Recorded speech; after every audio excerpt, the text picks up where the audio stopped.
Hello everybody, welcome on back to football right here on youtube.com/Shaunosaurus Rex. My name is Sean, and for the next 3 hours, you can watch football here on the channel. If you'd like to see that, be sure to scroll down, subscribe, ring the bell. You'll be notified when I post new videos.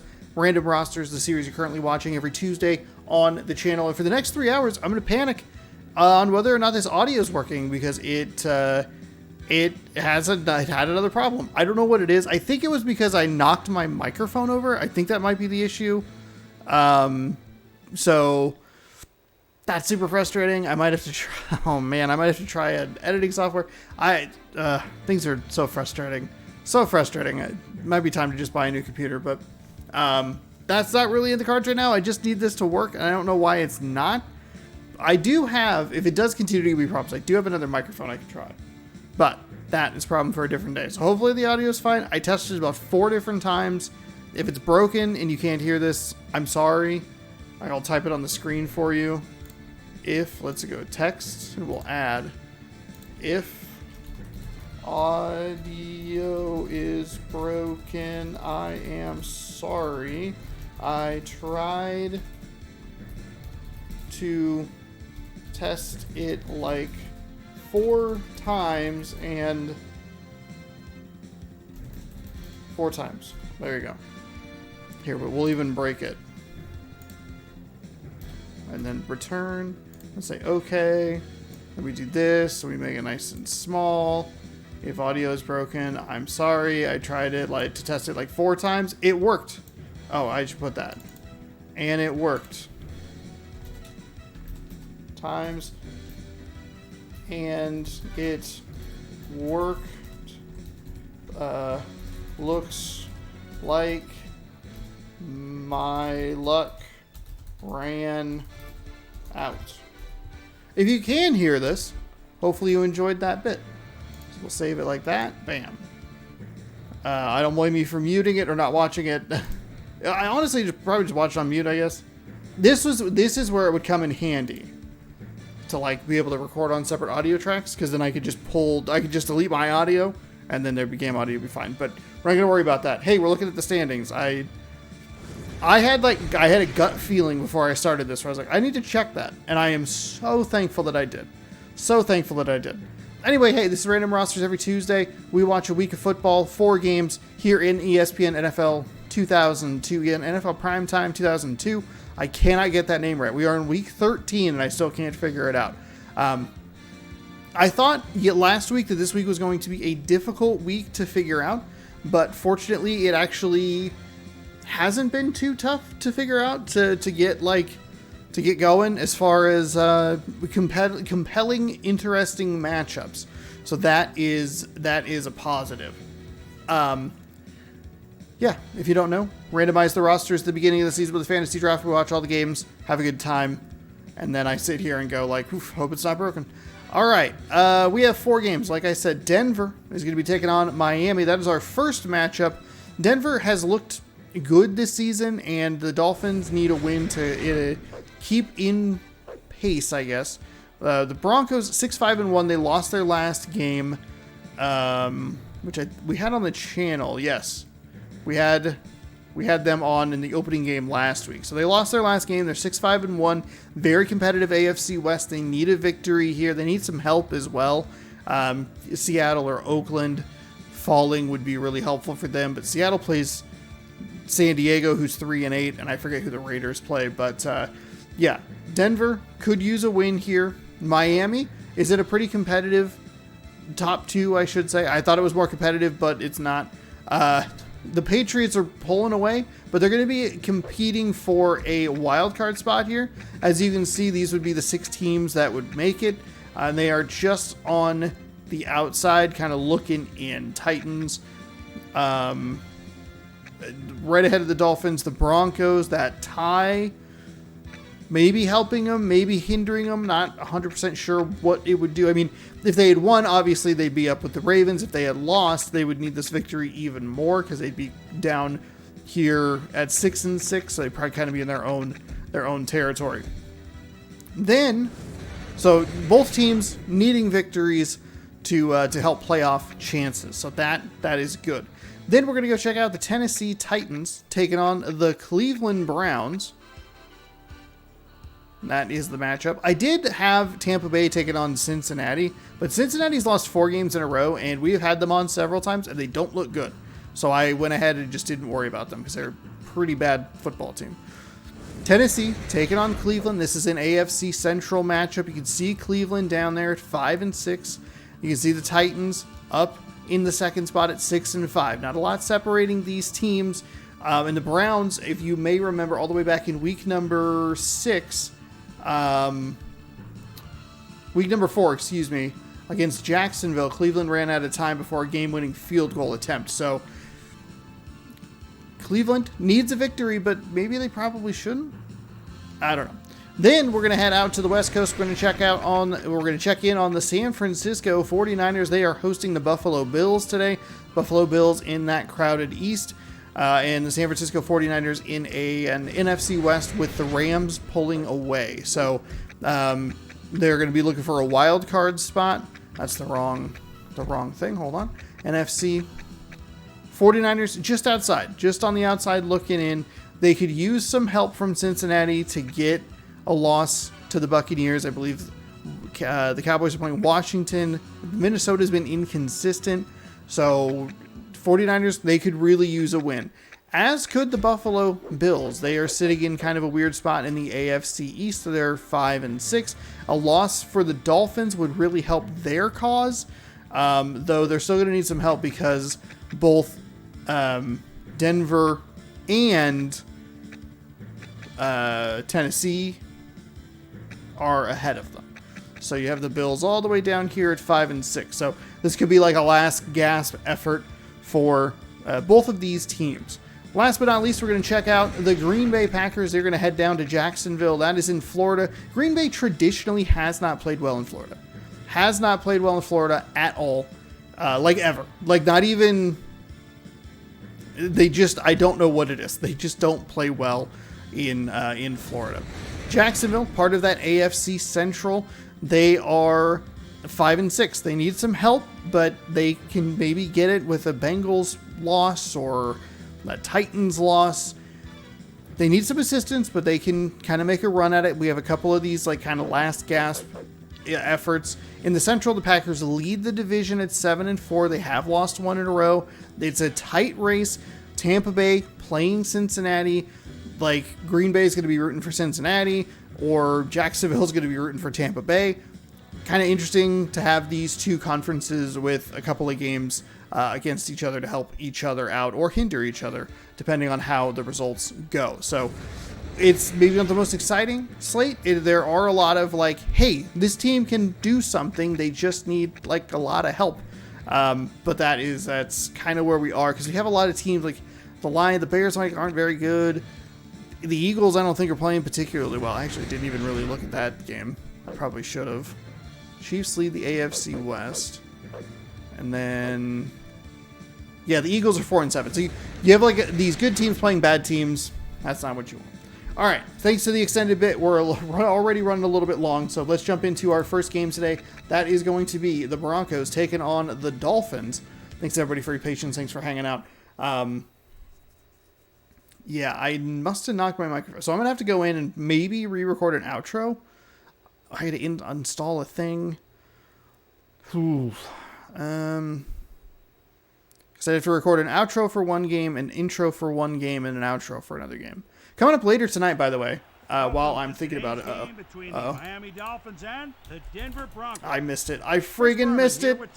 Oh, I missed it because I was thinking about the... ESPN. Dang it. Tommy, I missed the thumbnail. Things are you expecting to see in this game? Frick. The Miami Dolphins in second place. Later tonight, by the way, doubleheader of wild card baseball action. We have AL wild card game number 1 from both. Well, actually, AL wild card game number 1 between the New York. Nope. Tampa Bay Blue. Nope. Tampa Bay. You know what? Fuck it. Who cares? Never mind. While their running game ranks 23rd overall. Thanks, Tom. You won't hear any complaints from the players about the field conditions today.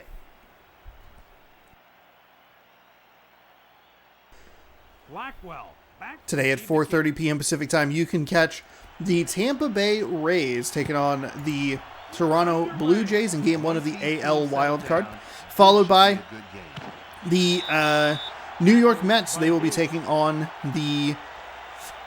Oh, shoot, I had it. Oh, Chicago Cubs, that's who it is. That's at 6 p.m. So one video at 4:30 p.m., the other video at 6:30 p.m. Pacific time, right here on the channel. So check those games out. I'm going to go pitch to the right side. As the Dolphins take the ball first. Jerome Bettis. I feel like we have not seen Miami in a while. That's just my gut. It's been kind of like a crowded, bunched up stuff. We've had a lot of the same teams over and over again, which is bound to happen, as a lot of these teams are kind of out of the playoff race and there's no real reason to show them. Like, do people really want to watch the Saints play the Panthers, two teams that have been god-awful all season long? Or the Bears play the Lions, two teams that suck? No. You want to watch and pray to God that the audio works. You want to watch good teams or playoff contending teams. Oh, it's caught. I can't believe that is a reception out to number 80. It might be Chris Carter. I don't remember. Wow, nice one-handed grab. I thought it was going to be a pick. Those kind of feel like 50-50 balls. Like, it's just, if you get it, if you get lucky, it's a one-handed grab. If you miss it by just a little, it's an interception. The defender always looks like it's right. He's right there to make the play. McNabb throwing left side, hit as the pass got there, and Henry Crockett going to pick up a pass defense. Setting up 2nd down and 10.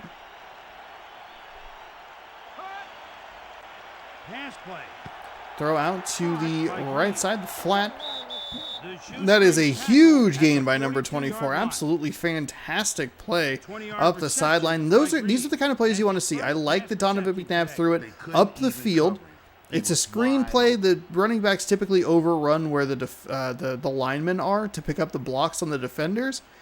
But what it creates is, instead of throwing it 6 yards behind the line of scrimmage, it's at least angled far enough forward to where you're not losing too much. Here's the pitch out. And they're going to go with a pitch. Made the first man miss, but the second one's there to clobber him at right about the 45-yard line. Junior Seau, look away, Chargers fans. Playing for the Broncos. First tackle of the day. 2nd down and 13.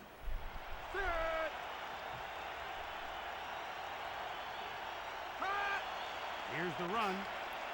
Going with a run to Bettis. Makes whole host. It feels like he just kind of followed some nice blocks there. Maybe made a man miss and then picked up 10. 3rd down and 2. Good looking drive for the Dolphins to start here. Drops back, throws. Oh, they were going for that screen play again, but they just couldn't connect. He had it. He had exactly what he wanted. A wide open receiver. Mike Green, I believe, was who caught that previous pass. He was open again. He had the room for the first down, but could not come up with the catch. 4th down and 2, Kerry Blanchard coming on for the field goal. That kick is no good. No good. Had the leg, but not the accuracy. That's his first missed field goal attempt today. One of those field goals that just comes off the foot wrong, and you know it's bad. So 1st and 10 for Denver from the 41-yard line. Going with a handoff right side. Gets tripped up on those ginormous hit boxes. And Tony Siragusa with a tackle, 2nd down and 10. No gain. It is Terrell Davis in the backfield for the Denver Broncos. Short drop. There's the play I'm talking about. It's 6 yards behind the line of scrimmage. Terrell Davis is going to have yards after catch of 17, but a gain of 8. 9 yards. He ran 9 yards before he hit even, and then picked up 8. So throw over the middle and another kind of surprising catch into double coverage. You figure that's an incompletion. This game's not super great about the picks, but when the receivers, when they it tends to be when they get contacted, that ball pops. And that's about it. Garcia throws right side, finds a receiver who made a man miss but stepped out of bounds. Good job by the defender to push him toward the boundary, bring it in as another defender. He gave up the gain, but did not give up the first down or the explosive play down the sideline. The D shows a 4-3. 2nd and 4 following the 6-yard gain inside the 30 at the 28. Garcia throws. Oh, that one off the hands and incomplete. Must have heard some footsteps there. There was a defender ready ready to pop him.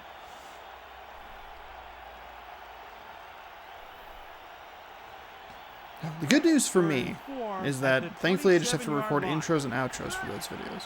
The problem is I have to hope that a video editing software is going to work on my computer, which feels like it's not. That's not a great plan. 44-yard field goal attempt. But I did knock my microphone over when I came in to like check something, and I must have goofed to the connection or something. That's another bad field goal. Holy moly. Oh, Denver has a tie, by the way. So they are 6-5-1, just as a reminder.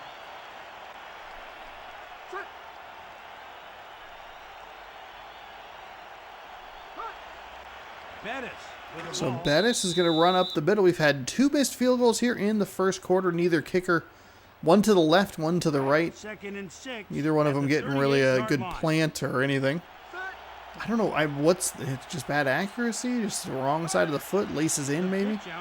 Pitch out left side. Bettis makes a man miss, but gets tackled by the second guy who was right behind him.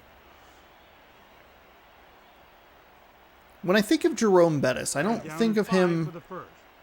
I think of him as a big bruising back up the middle, less to the outside. I don't know what his speed rating would be in games around this time period, but I would think you would want to just run him right up the middle. We can check, though. Let's see. Has anyone uploaded the ESPN NFL Prime Time 2002 player stats, player ratings? Oh, you know what? PLAYER.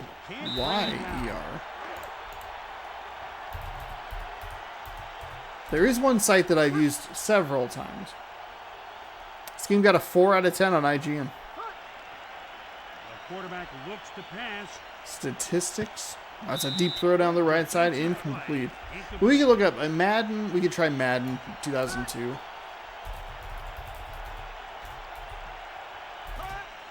2002 Madden ratings.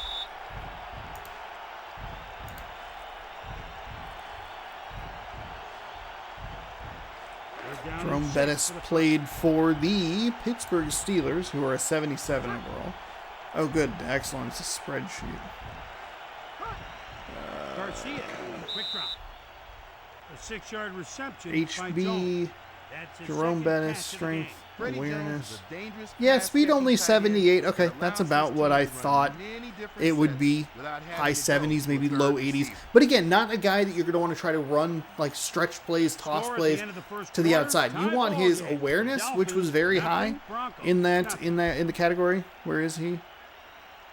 He has, let's see, 72 strength, 92 awareness, 78 speed. He's overall an 82. And that's Madden 2002, so the ratings might be a little bit funky, but that gives us kind of a baseline to prove my point. Get him up the middle. Use his awareness, which I would assume would mean that he could identify gaps to run up. And that play is just especially broken. It feels like every one of these games has a play that just like does not work. And that play, for whatever reason, doesn't. And it's always, it's whatever way they're trying to run. That end for the offense just misses the block completely. It is very weird. So a couple of negative plays there. Sets up 3rd down and 15. They're backed up inside their own 20-yard line. McNabb takes the snap, throws left, hits a man in the hands, but he gets dropped. Wouldn't have been enough for a first down, but could help at least a little bit with the field position. 14 yards could come in handy. And we had a couple of efficient drives for the first, though they led to missed field goals, much more efficient drives for each team. Denver will get fantastic field position just short of midfield at the 49.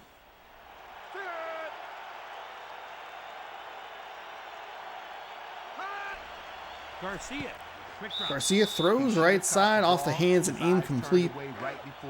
This is not what you want to see as a content creator, as a person who's like, oh boy, there's a finite amount of time that I can dedicate to this. I'm like, I know exactly how long it should take. There's a run and a big old flip by Tony Saragusa. It's going to lose one. This Miami Dolphins defense doing a really nice job. Very poor field position. Quarterback looks to pass. Looking right, overthrew everybody. Miami's defense holds, and Denver can't take advantage of the fantastic field position.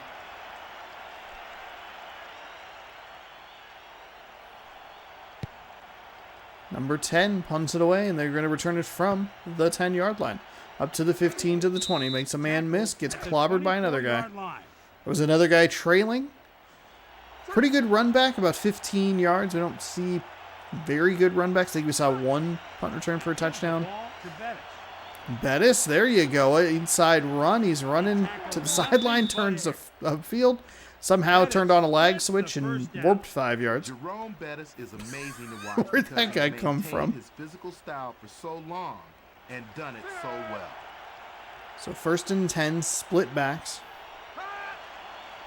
Going, run, right side. Denver with a nice job to clog the hole there, and he'll get thrown for a couple of yards. Thrown forward for a couple of yards, that is. 2nd down and 8. 2nd down with under 3 minutes to go in the half. The Dolphins with a man in the slot. So 2nd down and 8. The Dolphins send a man in motion. Pass play. McNabb drops, throws down the right side, overthrows everybody. Receivers got to keep running there. The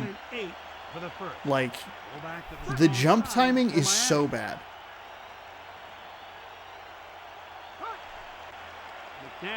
McNabb throws left side. Defender was right there. Did get knocked away. So incomplete passes here. Not what I want to see. Like to see more efficient drives from both of these teams.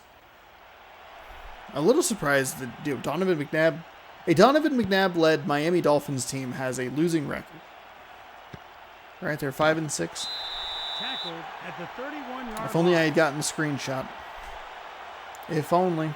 1st and 10 at the 31-yard line. Pull back to the strong side. 2 tight ends for the Broncos. So from the 31, Denver takes the ball over.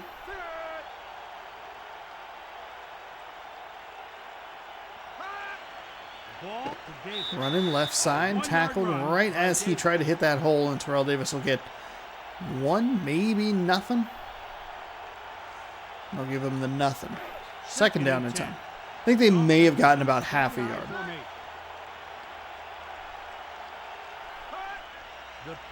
Pitch to the outside. Ooh, nice moves by Terrell Davis to bounce it outside. He's at the 50, and he gets tripped up. 21-yard run by Davis. That's a really nice run by Terrell Davis. This is a good replay. Found the hole there and almost kind of ran into his own guy. Did actually end up running into his own guy. Another Dolphin on there behind.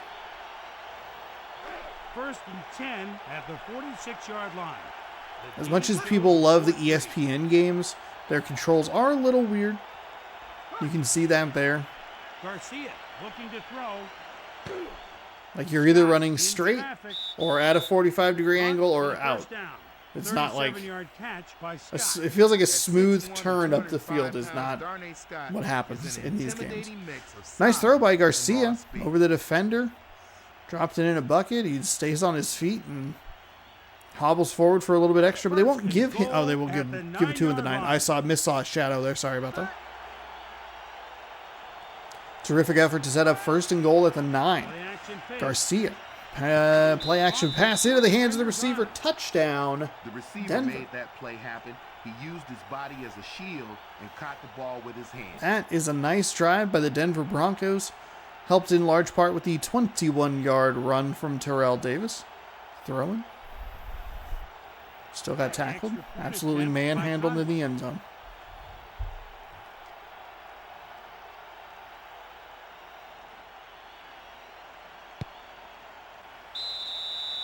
it's good. That's his first extra point today. The kickoff. From the one. Oops, sorry. I popped the Brought down by Crockett. table First on and accident. 10. First and 10. 1:34 to go.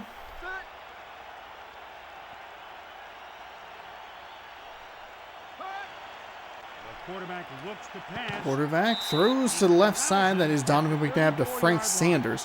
1 catch, 12 yards. No yak. Beat the defender downfield, making himself an easy target. McNabb. Quick drop. McNabb throws. He got hit. He had the ball in his hand, but just got Defender clobbered. almost knocked him out cold. Second down and 10.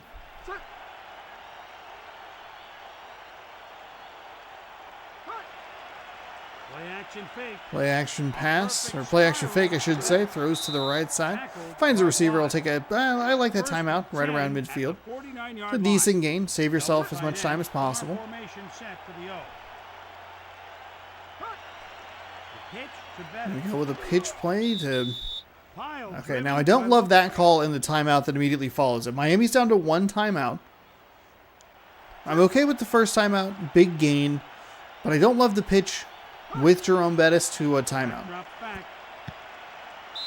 Defender just cuts him off. Incomplete pass. That was a 4v2 right there. There were 4 Broncos defenders Four from the nickel. and 2 Miami Dolphins receivers. Just too much traffic in the area. It's a poor throwing decision by McNabb. Lucky it wasn't picked off. Back. It'll set up third down and 11. Throws over everybody. And that should do it for that drive. So a good start. They got the first down. They got up near midfield. And then a bad play, in my opinion, a bad play call with Jerome Bettis. And then really poor Tackled by Muhammad. Way to stay in couple your of poor lane and passes. Not allow the returner a chance to get a big return. And that's it. First and 10 with under a minute to go here in the second quarter. Garcia. looking to Garcia throw. throws left side. Oh, that should have been picked. Should have been picked. He had the read on it and everything, but just could not come up with the timing to get the interception. Attacking the right side of the field. The Broncos send a man in motion. Second down and 10 here. 53 seconds to go. We're going to go with a run to Davis. Davis will get tackled. Victor Green started. I'm a little surprised not to see, Rookie free agent or a little surprised to not see developed into one of a, the hardest hitters in the league. what's it called? A perfect Timeout. spiral to Connell. But Denver bails him out by snapping the ball really quickly and throwing an incomplete pass. So Miami's still working with 1 timeout, and they should have a really good opportunity for good field position right around the 50. Now, the problem for the Dolphins is that they only have 1 timeout. Up to the 50 into Denver territory. 47-yard line. Nice boot. That ball And could've 29 gone seconds to great. go.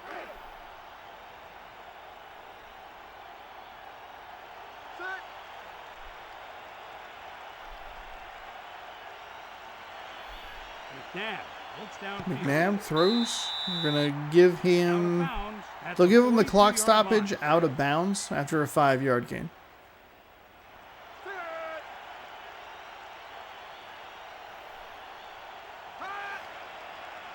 McNabb, deep drop, throws right side, finds a receiver inside the 20. That's a great timeout right there. Now, McNabb can get off quite a few plays here before they need to kick the field goal. The problem is that because of the way this game operates, Looking to throw. they need to get out of bounds. An incomplete That's pass there why is they good. always It's a say short watch gain the at ball best. all the way into your hands.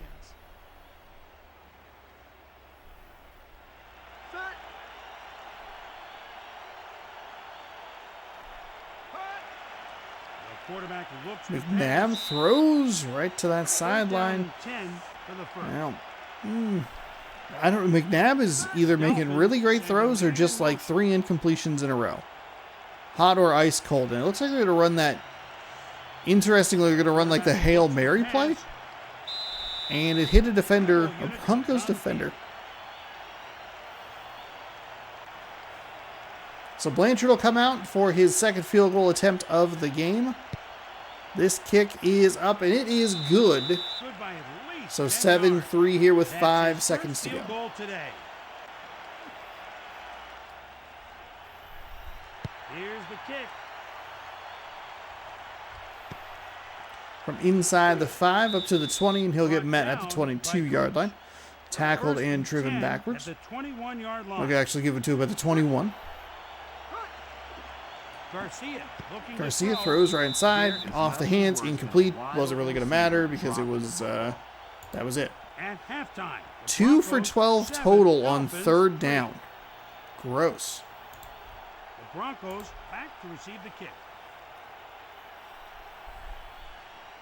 So Miami trails 7-3 through the first half. Chris, the first minutes of the second half. They'll be inside the 5 down to the 2.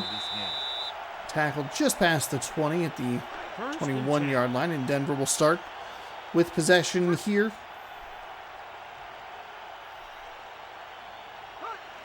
Here's the pitch out. Pitch right side. Terrell Davis tackled in the backfield, loss of 1. Rondé Barber with his 4th tackle of the day. Actually give him a loss of 2, 2nd and 12.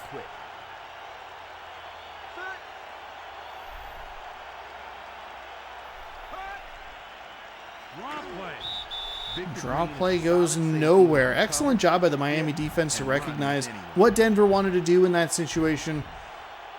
Fill the gaps. 3rd and 13 at the 18-yard line. And another loss.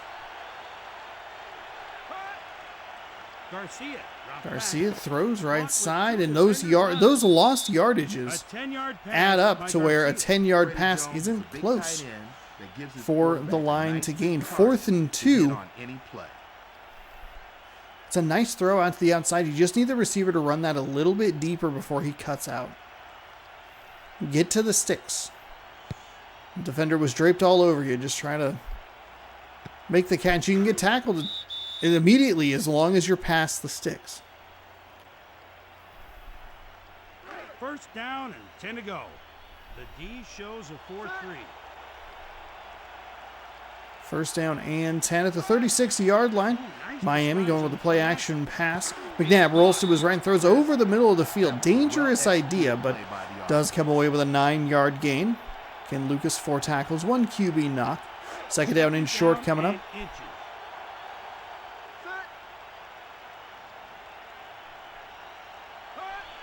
It's a run. Going with a run. Nice 5-yard gain right there. Up to the midfield line. Mike Green, 0 yards on 2 carries, along a 4.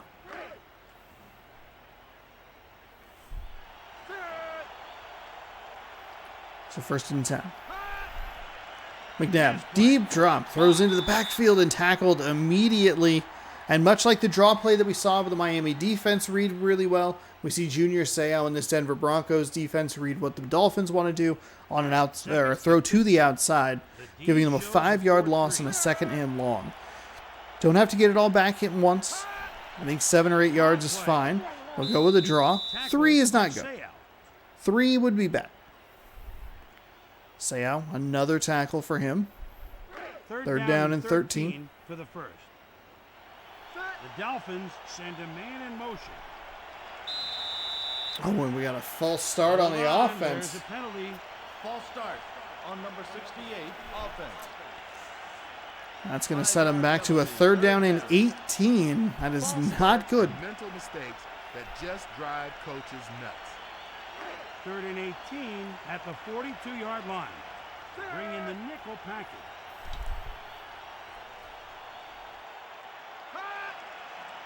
McNabb looks downfield. McNabb, as I smack the Coordinator and I talked about how thing again. to defend that McNabb throws right side. Needed 18, got 9. It's just not a good position to be in at all. Play the field position game and see if you can eventually break them down.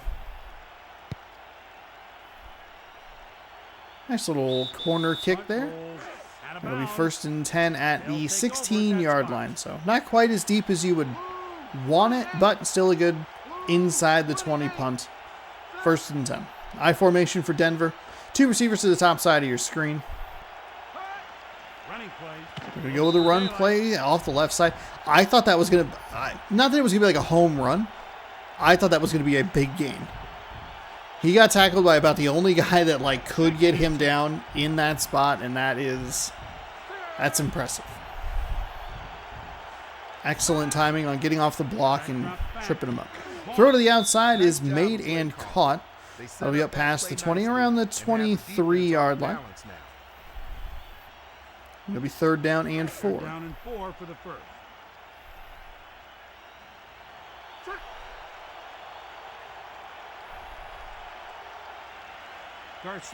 Garcia throws. Oh, that should have been picked. That should have been a pick 6. I'm sorry, an interception touchdown. Oh. Oh, my goodness. That's another one of those plays that doesn't work, but it's not as bad. It's usually just an incomplete pass, even though that should have been an interception and probably a touchdown. 1st and 10 at the 41-yard line. Okay, so Miami working with the field position battle. They're right where they were when they had that 4th and 18. That time it's a throw to the left, and that would have gotten them the first down on a 3rd and 18. Paul, I said 4th, but 3rd and 18. After a big game by the offense. Flag 33. Flag 33. So 1st down and 10 for the Dolphins inside the Denver Broncos 40. We're inside of a minute to go in quarter number 3. Another nice pass. That'll be a gain of probably 8. It's beautiful when the offense fires on all. And 8 is exactly what you're going to get. 2nd down and 2.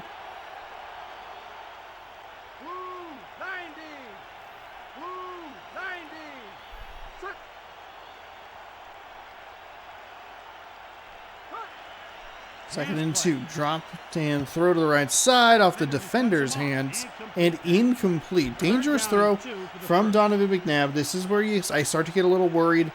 And if I was a Dolphins fan, I get a little worried. McNabb's been hot or cold? Oh, that's a nice catch. Good job holding on to that ball. The bus runs over opponents for the first 2 receptions for 20 yards, along with 14. And that one goes for 6, as it's enough to pick up the first down. McNabb, short drop, throws to the right side off the hands and incomplete. There was a defender there ready to just obliterate somebody. Passing the ball very successfully. Interesting stats so far, Tom. The offense has done a nice job. Red headphones here. Pass play. Throws to the left side. That one's caught right around the 20-yard line. Pass to Green. Now that is a testament to his physical ability. At the end of the 3rd quarter, the Broncos lead by So it is 7-3 Broncos. Dolphins driving.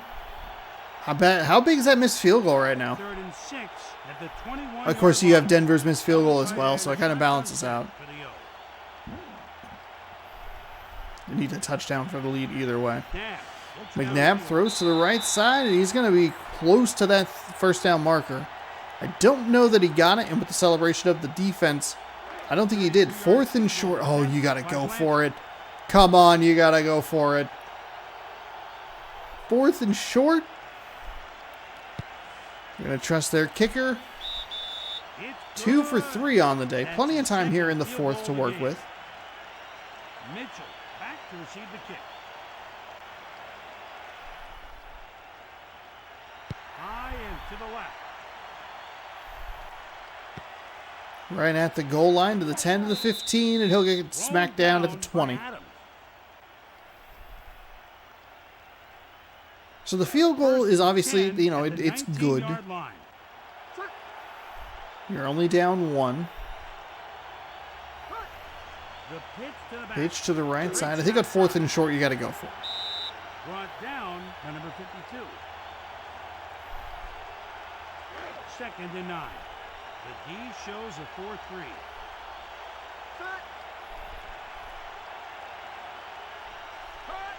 Here's the handoff. There you go with a handoff to Davis. Good job by the defense to try and drive him to that left side where there was a defender waiting to make the tackle. If Davis just goes right, there's a blocker making a nice block. I don't know. Maybe it's one of those things where as soon as Davis hits a specific spot, oh my goodness, Jeff Garcia getting rocked there. 1st and 10. So I don't know. I don't know how big of a run it is for Terrell Davis. I do know that he should have gone to the right rather than the left.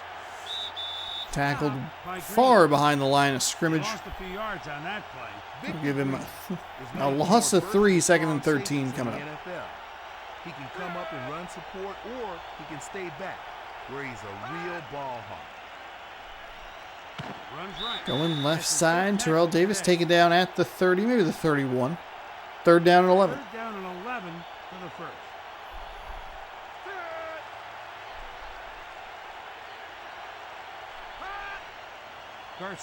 Garcia throws. It's off the hands and incomplete. I don't think he was going to get to the first down marker, but trying to at least come up with the catch to burn a little bit of the clock. Denver, I think that's where you look at it and you go, didn't do much.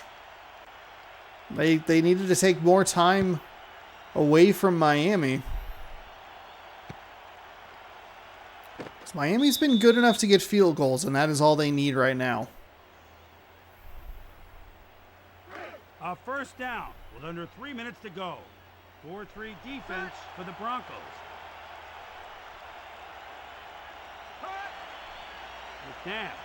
McNabb throwing to the right side, finds his man at the 47, 48.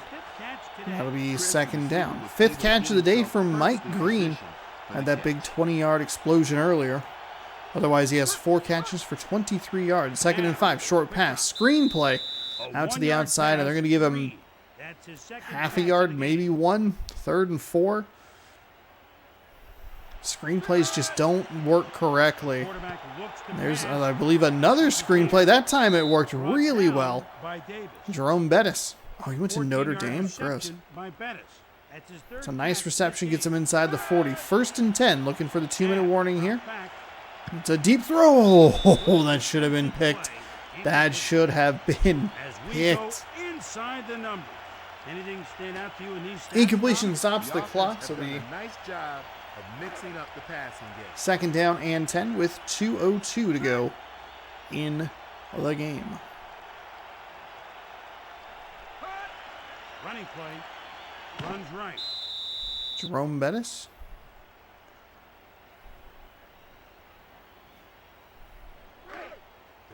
Third down and 7. 4 pass rushers out of the dime for the Broncos.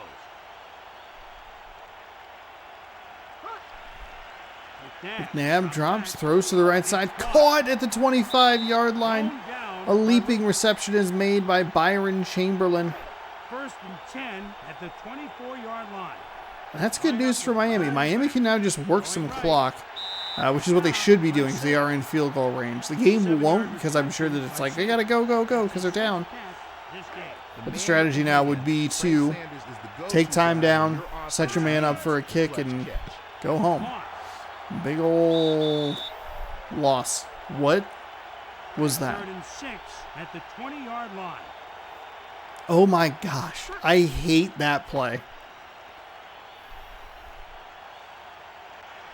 McNabb looks downfield. McNabb throws, finds a completion inside the 10. That'll be 1st and goal. 1st and goal at the 8-yard line. Sometimes you have to go backwards to go forwards. Apparently you lose 4 yards to gain a 1st down. It's very weird.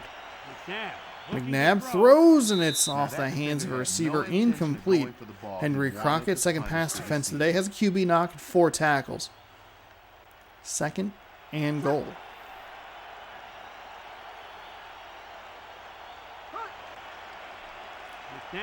McNabb throws over the middle. It's off the back of the defense. They're going to call a pass interference here on that defense. That's going to be an automatic 1st down. Ball's going to be placed at the 2. The defender was in decent position but made contact a little too early. So if Miami scores here, 1st goal to 1, excuse me. 1st and goal. Miami scores, do they? They should go for 2. Because Denver can win with a touchdown and an extra point. McNabb throws into double coverage, which is what we've seen all day. Now, the problem with that is if you looked a little bit further up the screen, it was a wide open receiver. So he's stuck behind the score bug. McNabb, float pass, finds a receiver's hands, but it's incomplete. Cooper with an excellent piece of Third defense and there goal at the 1-yard line. to knock the ball away. And we've seen 2 straight passes here from the 1-yard line. Plunge it in. McNabb throws over the middle. 3 Dolphins in the area. And number 87, Gardner, comes up with the touchdown.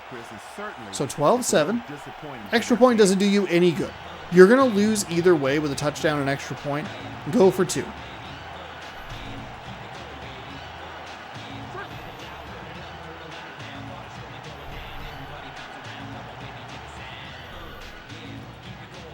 Throw. Wow, there was just nothing there. Absolutely nothing there. Wow. The kickoff. So inside the 5, he'll get up to the 18 or 19-yard line before he just, for no reason, ran out of bounds. The clock stops for the change of possession.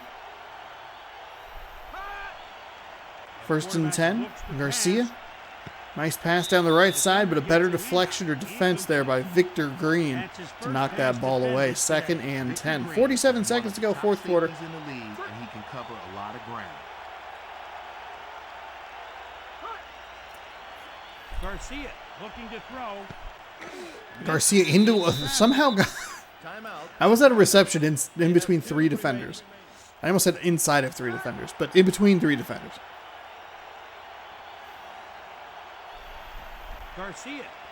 Garcia throwing right side, tackled or hit as the ball got there. It'll be 2nd down and 10.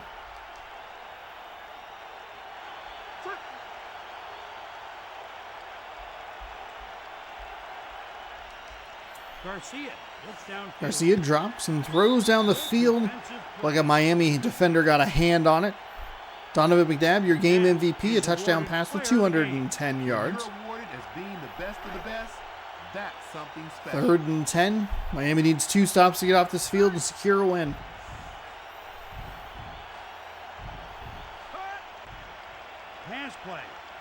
Pass deep over the middle. Finds a receiver, but he got hit and dropped it. Oh, that was about to be a big play up the seam, but nothing doing. 4th down and 10. Denver needs a conversion to stay alive. Miami can wrap up a win with their defense. It is caught inside the 40, 1st and 10 Denver. From the 39, under 30 seconds to go. That's 2 timeouts Denver's used, 1 left.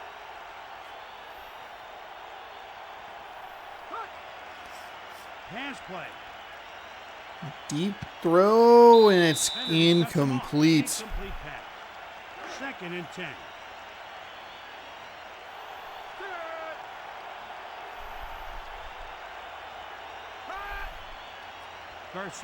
Garcia drops, throws over to the left side, finds a completion near the sideline, but he got spun down inbounds.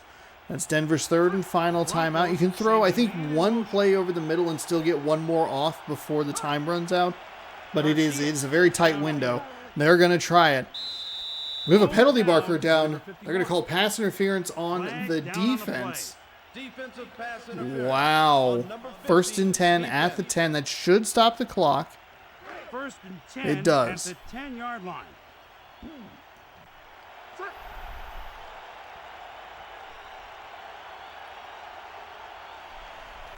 Garcia takes the snap, throws into the end zone. Intercepted!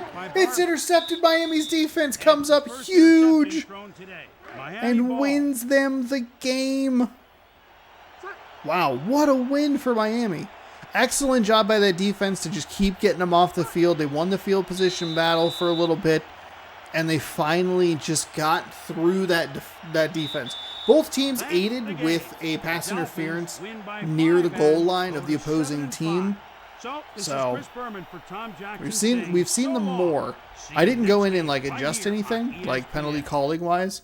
It just seems like they're calling it more here in the late stages of the season.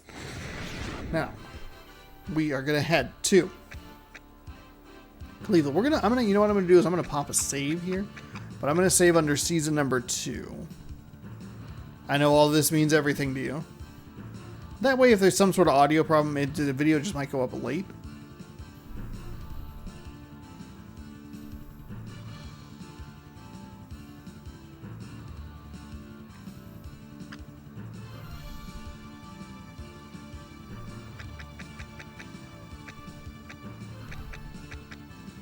Titans taking on Cleveland.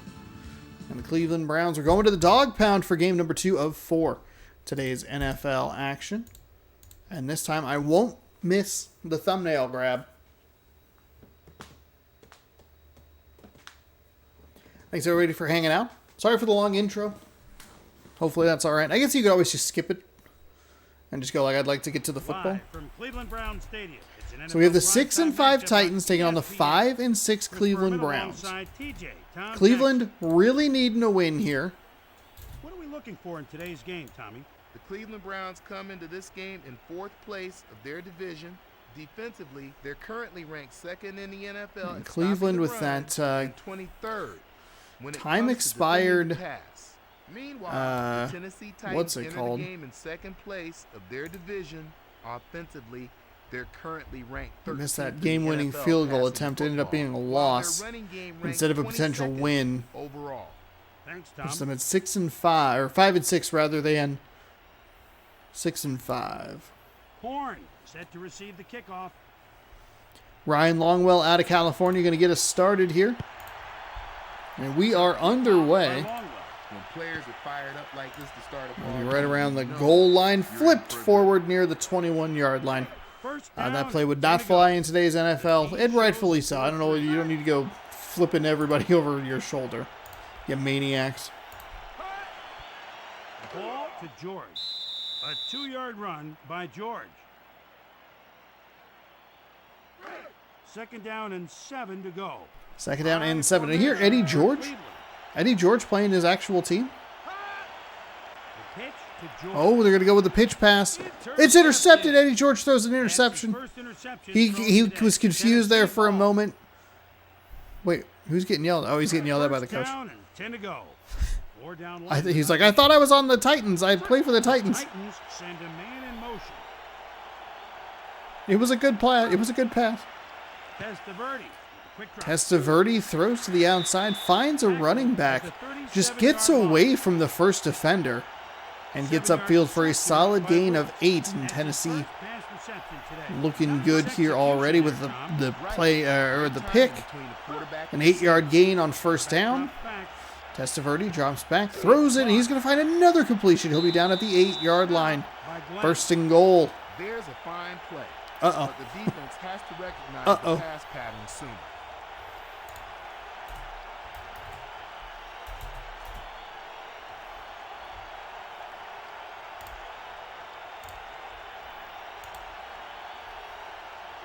First and goal at the 9-yard line. High formation, 2 tight ends for the Titans. Testaverde. Quick drop. Testaverde throws left side, finds a nice 5-yard completion pass inside the by 5. Testaverde. Eric Moles is one of the special players Roman in the Pfeiffer NFL picking up his capable of first making tackle something of the day. out of nothing.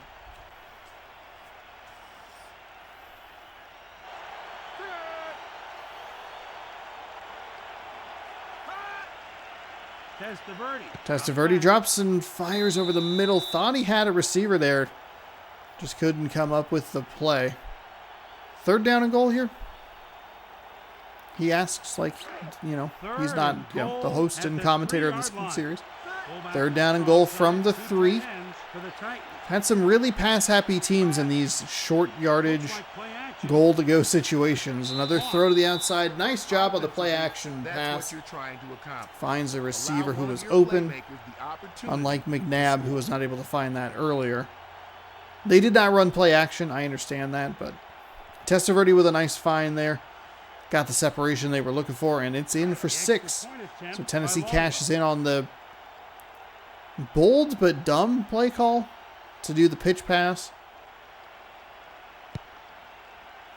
Kick is up. Kick is good. That's his first extra point today. The kickoff by Longwell. Longwell kicks it. He'll return it from the goal line, By number and he will 34. get tackled at the First 20. and 10 Oh, the at 16-yard line. Oh 16-yard my line. goodness, The that's a Titans real score bad. 3.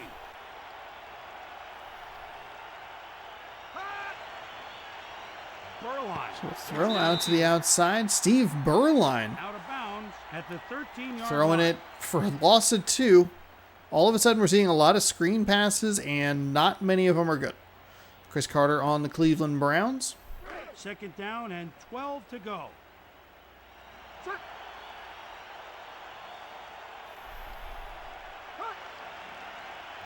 Burline drops back and throws to the left side. Short gain will get him a little bit past the previous line of scrimmage. Third down and 8. 3rd and 8 at the 17-yard line. That last play wasn't as bad as I thought it was, or I don't know.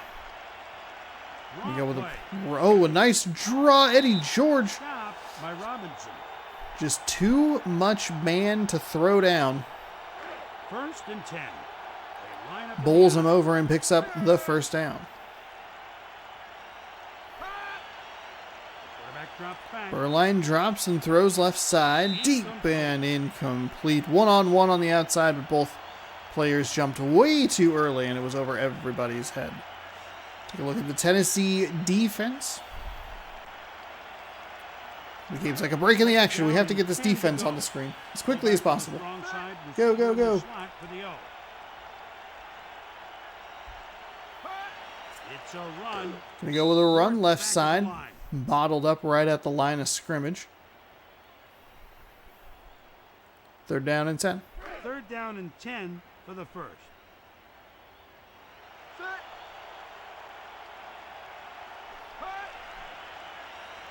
Burline drops back. There was one Cleveland Brown person in there. One referee and about 5 Titans. It's not a good throw on 3rd down and 10. Low success rate. And they will punt this ball away. 2 minutes to go here in the first. We'll get up to the 40.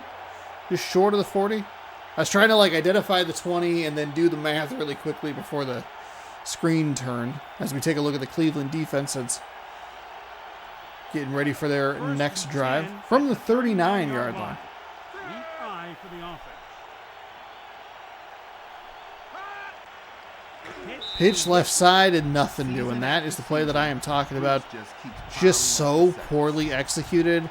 It's like they're trying to pull the blocker to have him run downfield, but it just frees up the defender to get a free 6-yard loss. Going with a draw play right up the middle. Some nice maneuvering up to the 45, and they'll set up a 3rd down and very manageable 3rd and 4. So an excellent run following the disastrous run. 3rd down and 4 for the first. They'll rush 4 from the nickel.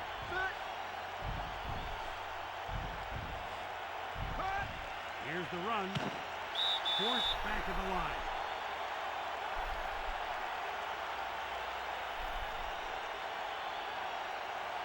Hentrick back to punt. So 4th and 3 after they cannot convert on a 3rd and 4. With under a minute to go, we'll see Tennessee's first punt of the day. They got through. That guy got through. Couldn't quite get to the ball, but He switches gears. it looked like he was going to have a good shot at it. We did see a couple weeks ago one guy looked like he was going to break through, but just couldn't do it. 1st down and 10. Going with play action. Burline throwing right side. Finds a receiver who gets hit immediately but holds on to that ball. I believe that is Chris Carter, number 80. This time I'm actually correct.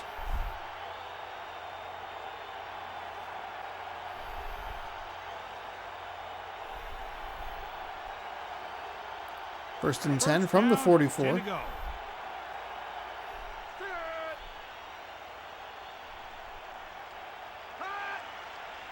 Burline, short drop, throws right around midfield as the reception is made.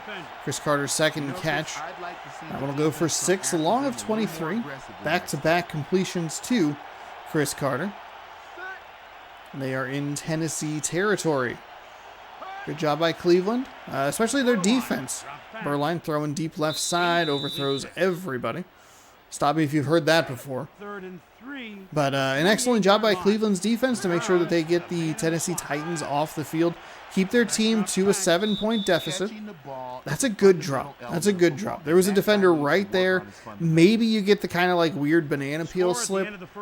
But you can't lose that kind of yardage. They're going to go for it on 4th down and 3. I like this call. I like this aggression. Cleveland's in a kind of a must-win situation. I don't even know if it's kind of, I would say it is a must-win situation. And they have an opportunity to beat a division opponent. You go for it. 1st and 10 at the It's a nice pass by Steve Berline and a great completion to get a 1st down inside the 45-yard line. It's like an offset I formation. Running play. Going with a running play. Finds a nice hole on the right side. And Eddie George gains 12. An 11-yard run for the first Sorry, down. 11. George looks to punish tacklers with his blend of strength and speed.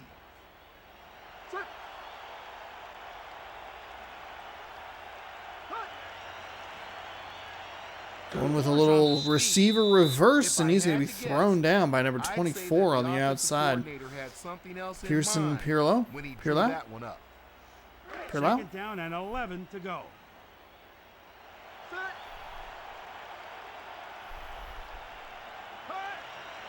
Handoff to George. Going with a handoff to George, and he's going to pick up another 12 yards.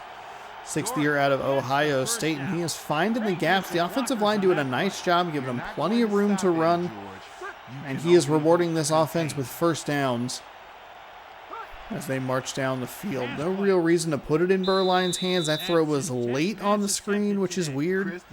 Maybe that's the problem. The throws are early, and it doesn't differentiate. Like a screen pass would probably be more of a rope to him, but like this game likes to lob it. So that leads the receiver way past the blockers. I hadn't considered that. That was a late screen throw, though. Berline throws left side, finds a receiver. He'll get tackled to the 15-yard line.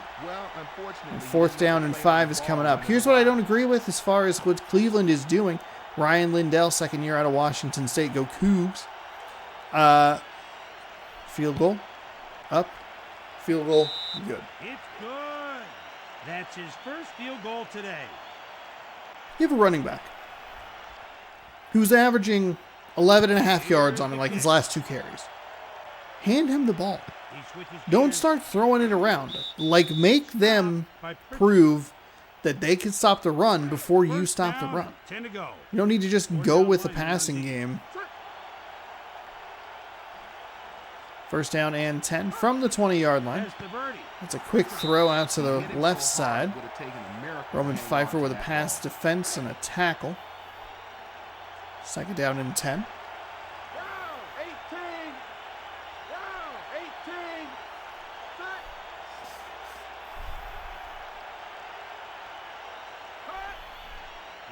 Testaverde going to go with a handoff. I love that run play right there. Nice hole on the left side. John Whitman with great vision there to bounce it up for 10 and give his team a 1st down. 1st and 10.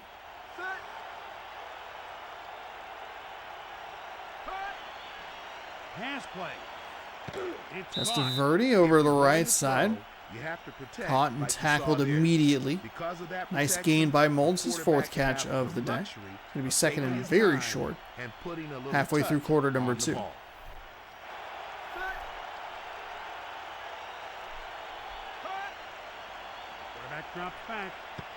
Oh, that's a nice defense. Nice pass defense. Aaron Glenn. I guess he was just reading the receiver, but it is one of those weird, like, almost Madden or like EA Sports mid-2000s. Like, that back was not looking anywhere near where the ball was. He just threw his hand up. Mike Peterson appears to be injured. Unfortunately, looks like it's his hamstring. I don't know what's up in the upper leg, but walking gingerly. Let's hope it's not too bad. 2-minute warning hits. 1st and 10 from the 43-yard line. The Titans send a man in motion. Here's the run. Run right side. Got tackled so hard the game glitched. 2nd and 9. 2nd down with under 2 minutes to go in the half. 4 down linemen on D. Here's the handoff. Oh, the handoff right side. All kinds of... Nowhere to run. She was just nowhere to go. 2 bunched up on that right side. Aaron Glenn coming around to pick up the tackle. Pulled calf muscle for Peterson. 4 to 8 weeks with a torn calf muscle. Oof. They said, so it said pulled on the screen, but he said torn in my ear. 4 to 8 weeks, so. His season is probably done. 4 weeks puts him back in week 17. Maybe. 8 weeks is the end of the season, so. All right, so 4th and 10. The drive stalls again for the Tennessee Titans. Tennessee only able to score after a takeaway. 1st and 10 at the 18-yard line. Week 5 for the offense.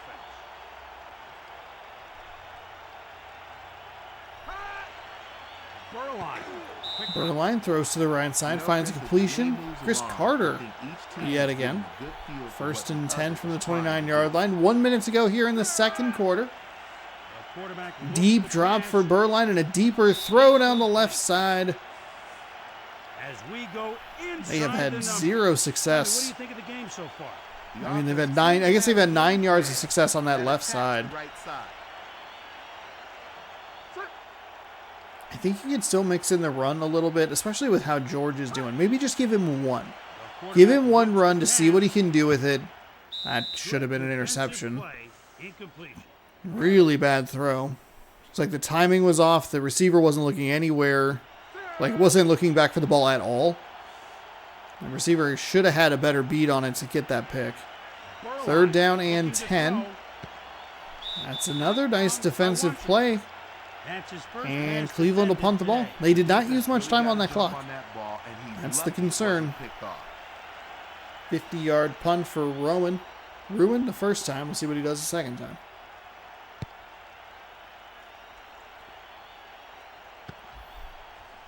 We turn it up to the 30, 35. Not quite the 40. 1st and 10 at the 38-yard line. The Titans. That's clearly the 39. I don't know why you said the 38, but it's clearly the 38. Going to the right side, a quick pass, a quick completion, or a quick pass for completion and a faster timeout. 2nd and 5, 34 seconds to go. Tennessee maybe looking to add just a field goal here. I don't know if you're going for the touchdown. Maybe, oh, that should have been an interception. That was in and out of his hands. What are you doing? What are you doing?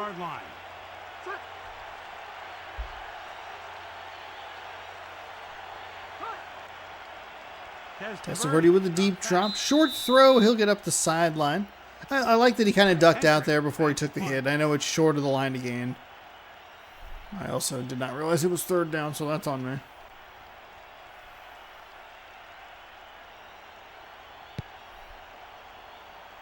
So this punt will be inside the 15, return from the 11 up to the 20. And Tennessee, or Cleveland, excuse me, will have one last chance here to try and get some points on the board. It's been a sloppy first half between these division rivals. Last season that they would be division rivals. Maybe, well, no. When did Tennessee move to Tennessee? From Houston. Was that when they got rid of her? Because Cleveland moved to Baltimore, technically.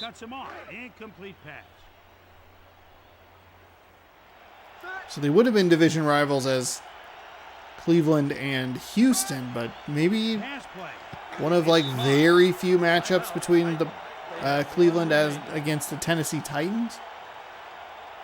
As far as division opponents, it's complete a pass. Oh my gosh.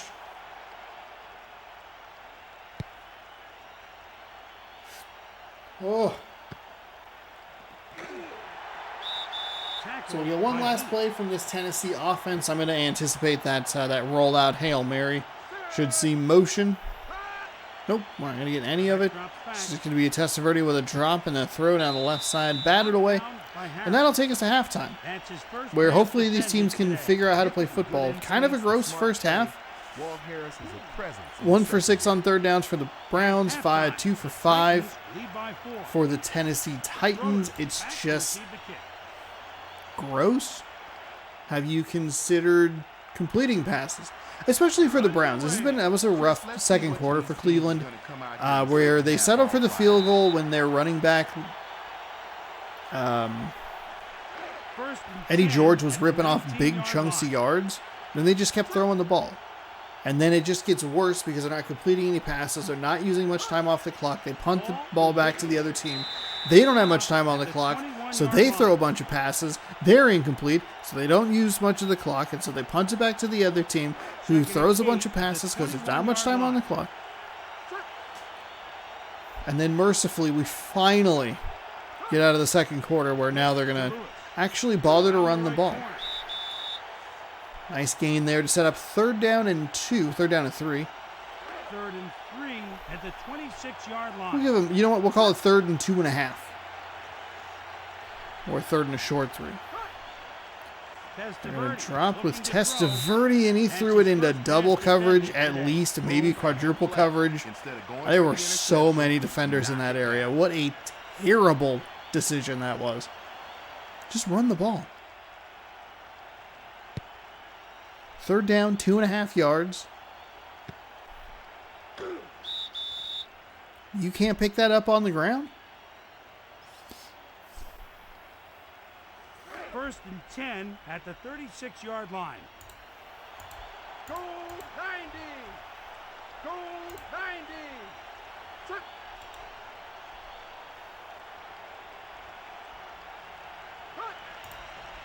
Burline dropped back. Burline throws over the middle. I guess I just have to look away from the screen and they'll figure out how to complete a pass. Nice grab around midfield. 1st and 10. The Browns send a man in motion. Burline throws left side, finds another receiver. That was a dangerous pass. Double, triple coverage by the time the ball got there. I mean, throwing it to Chris Carter is a solid bet, but receiver has to want it more than the defense, and he has to prove it. Yeah, 3 defenders in the area. 1st and 10 at the 27-yard line. Cleveland coming out here firing on their first drive of the second half. They are inside Tennessee territory, inside the 30. Throw to the left side. That one is the first incompletion of the second half. 2nd down and 10. Would still love to see Cleveland run the ball. Burline saw 2 good passes and, just don't get too excited. There we go, draw play. Even better defense. Such good defense to get off those blocks And the defender is there to and get the tackle. They're going to give him a loss on that one. 3rd and 11. Still within field goal range, so they can cut this down to 1. And that's probably what they'll do here, because that was a pass that was well short of the line again. Like, just way too short. At least when we saw one of the 3rd down and 13s fail, you kind of just look at it and you go, just run it 2 yards deeper, 3 yards deeper, That one is don't throw it to the running back. The field goal is no good. It's no good. 3 missed field goals on the day.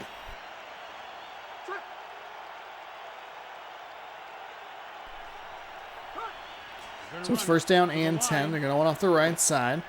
Wiggles and weaves his way for 12. John Whitman doing a really nice job. Averaging nearly 5 yards a carry.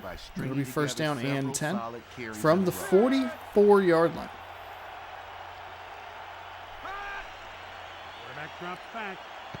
Drops back and throws. It's a cluster of defenders, but they do find the completion. 1st down and 10 inside Cleveland territory. Honestly, should have been intercepted.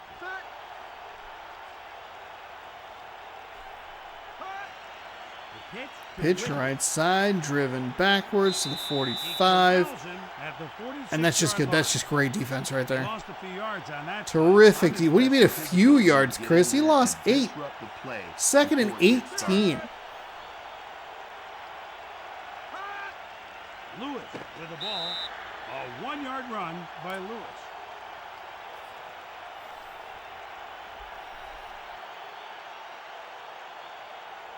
Third down and 18. Really nice play by Bruce Smith there.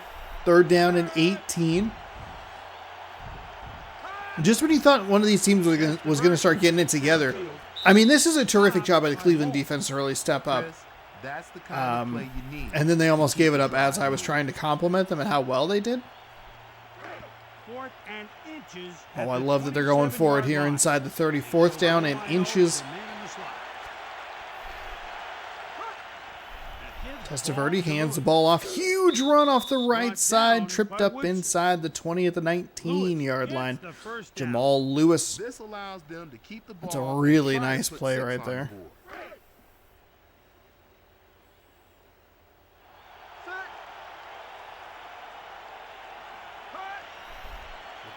Pitch left side, and I believe is that Bruce Smith again? Bruce Smith is a Hall of Fame caliber player. Sure is Bruce Smith. Another terrific defensive stop for 8 yards, or an 8-yard loss. That's his second 8-yard loss that he's cost in like 4 plays. That is wild. Pitch to the left side. It's Bruce Smith involved again. Probably isn't going to get credit for the tackle. I think number 95 is. That's Roman Pfeiffer. They're gonna team up for a loss of 1. Third down and 19. And that will bring us to the end of quarter number 3.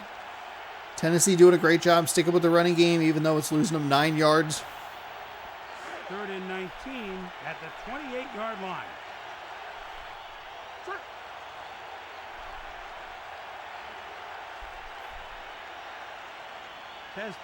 Testaverde throws off the hands and incomplete. So Tennessee will have to settle for a field goal on a 4th and 19.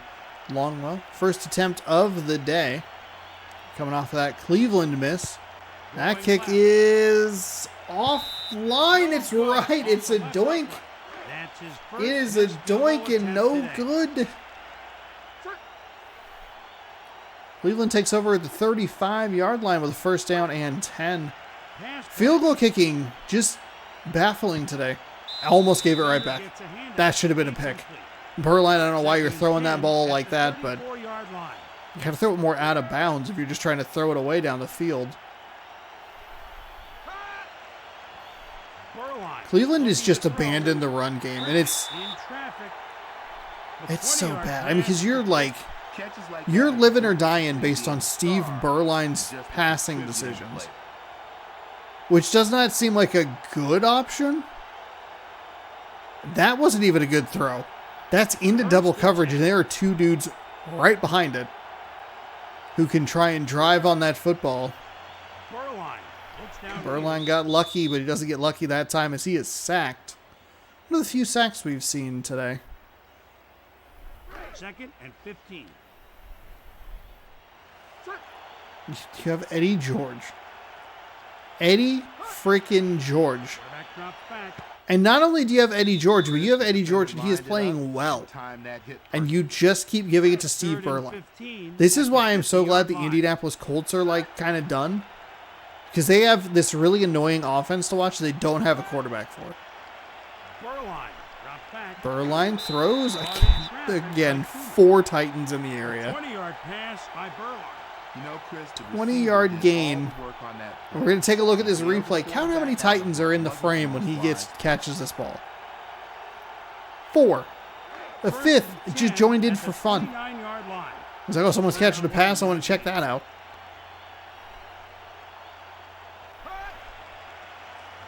Burline again throwing the ball. Makes a nice reception on the left side for a solid gain. 2nd and 4 at the 23-yard line. Far formation for the Browns. The defender gets a handoff. No. Dwayne Washington, look at so many. That pass could have been picked off, Tommy. The offense so many statistics. Right there. You're right, 3rd down and 4. Burline throws left side into double coverage again. Maybe the That quarterback defender should did try a to run terrific off job to coverage. undercut that route. Got to get a hand on the ball and knock it away. Ryan Lindell, I believe he is the second-year kicker out of Washington State. Go Cougs! Comes on, and he's going to boot this one through to make it a one-point game. Good. That's his second field goal of the game. The Titans. And we have a 7-6 score with 3:21 to go in quarter number 4. High and deep. To the 15, couldn't quite get the 20, but Stop by they'll give him forward progress before he got driven backwards. First down and 10 First to go. and 10, just inside the Offense goes 20-yard with line. back formation. Their own 20-yard line, not like a good red zone opportunity. He gives the ball to Lewis. I like that. Nice run off the left side. Terrific gap created by the line. 6-yard run And by Jamal Lewis not having a great day. But if you can come up big when your team needs you, which is right now, a couple of first downs, you can milk this clock. And Ryan Lindell, you know what? I wouldn't even blame Ryan Lindell. I would blame the offensive coaching staff, the coordinator, the play caller, whoever keeps going, yes, Steve Berline, throw the ball. 35-yard line. Number 85 checks in as the H-back. Second down and 4. Ball to Lewis. Going with another handoff, a little clustered in the backfield, and just a good job by Cleveland to collapse the line, block up all the gaps that they're trying to set, and getting into the backfield, causing a loss. 3rd and 5, they should be able to take this down to the 2-minute warning, but with this game, you kind of just never know.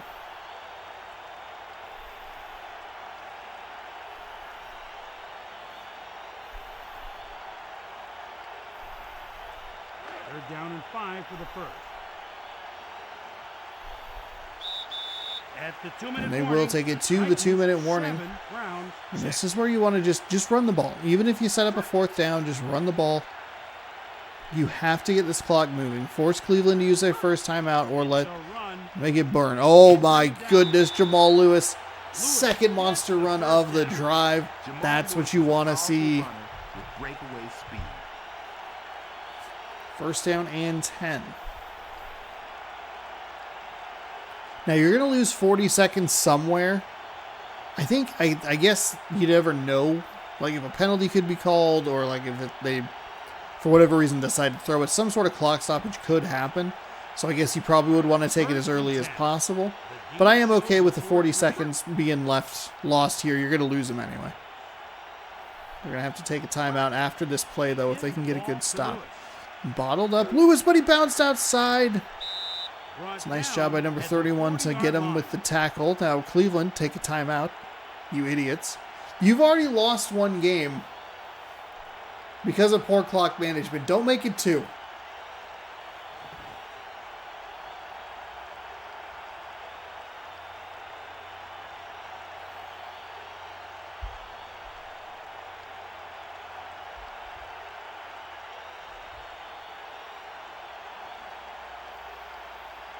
Second and 6. Offense goes into their goal line set.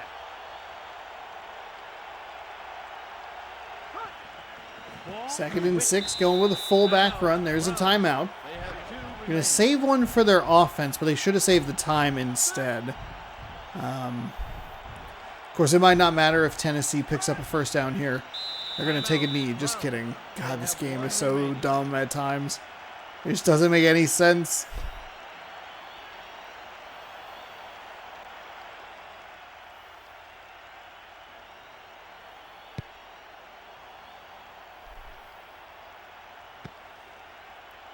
can hold on. 15 makes the first guy miss to 20, Tackle at 25. the 35-yard line. 35, all the way up to that 35-yard line. Dwayne The Washington, player 6 of the game tackles, a award pick, and goes 2 to pass Washington. Being defenses. awarded the MVP is just icing on the cake for this true professional. You need 35, 40 yards here in 22 seconds. One timeout in your back pocket. Berline. looks Berline downfield. throws over the middle. A Timeout. 14-yard pass. Timeout. That's his Timeout. second catch of the game. Cleveland. Timeout. Do you not have any more? What are you First doing? down and 10 to go. Oh my Going God. Spread the field. The Browns send a man in motion. They might not even get the playoff. Oh, they're going to get the playoff. All right, here we go. Final heave to the end zone. It's a touchdown. Oh, my God. Catches the touchdown. Cleveland wins at the buzzer. They almost blew it again. Oh, my gosh.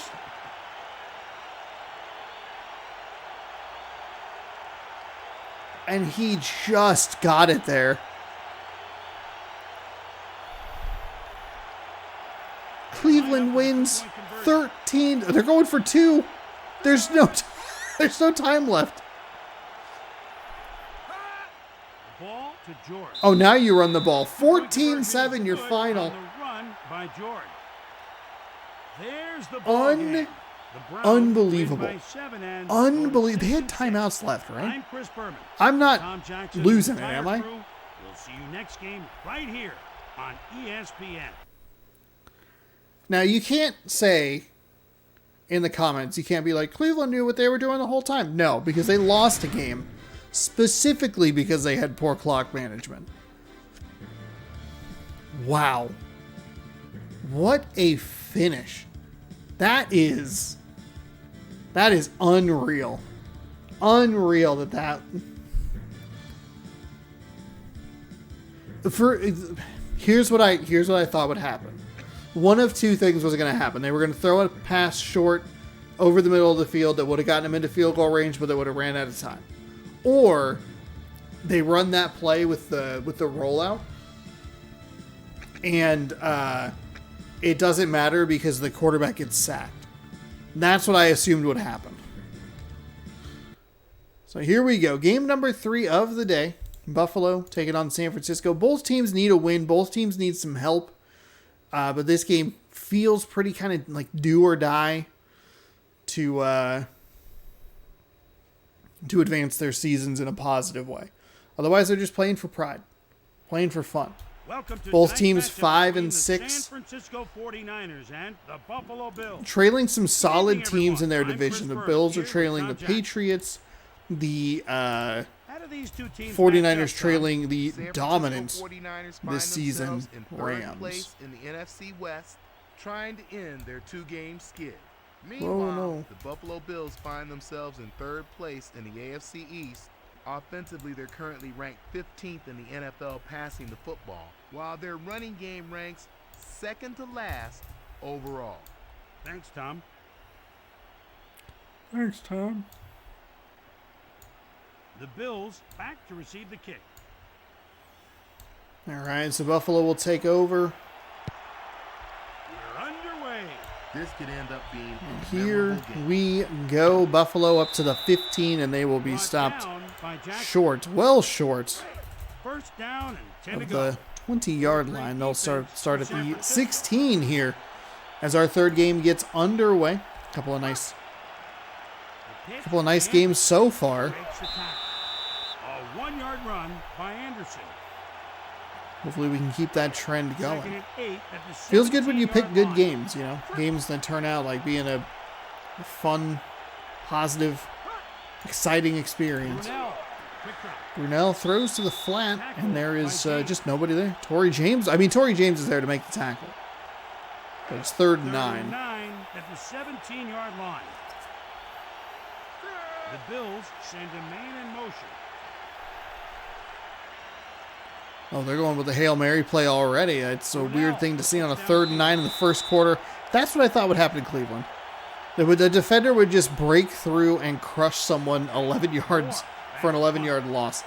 That's a bad play for Buffalo. There's just no reason to run that play. And you can't take a sack in that scenario because now you're looking at losing this field position battle. You're punting from the back of your own end zone.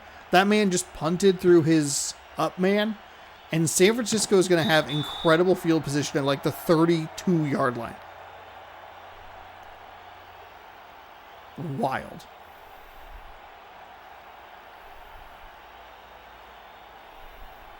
First and 10.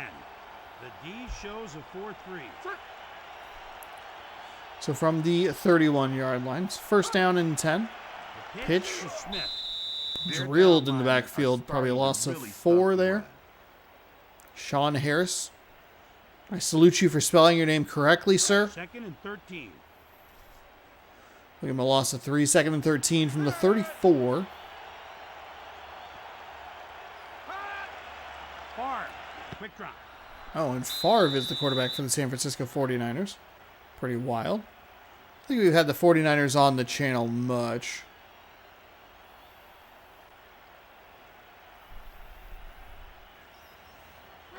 Third down and 13 for the first. Week 5 for the offense.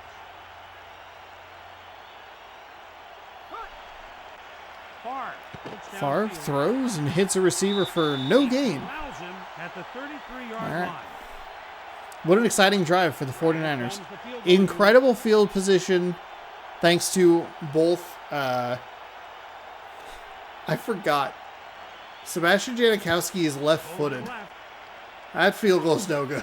What is happening? no good. Wide left. That's his first missed field goal attempt today. I think the commentary said it was wide right when it was clearly wide left. What is happening?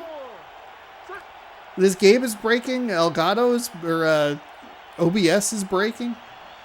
First down and 10. They're going to go with a fullback run. We'll throw him forward. Second and 8. And the Bills having about double the field, like twice as good field position. What a weird start to this game. Oh, That win is goodness. a player that makes those around him play better. second sack of the day already for the San Francisco 49ers Third and defense, 16 totaling at a the loss of 34-yard yardage line. of 17 yards. The quarterback I had to like pass. plus and minus. There was a lot of math going on. How did he catch that ball? That was in between two defenders and tried to spin to Galloway. Can you say fast? Well, take it a few steps further. and you Mark have Brunell Joe to Joey Galloway. This wide receiver is a burner. DBs beware. Running play. First down and 10. That's a nice run off the right side. He'll get up near the 40-yard line. 6-yard run by number 36.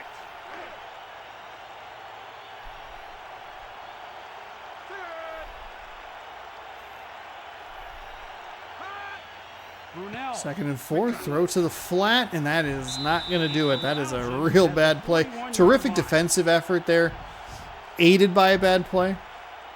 I think you could have both. I think you could have a terrible play At the offensively 41-yard line. that is not directly the defense. Two tight ends for Buffalo.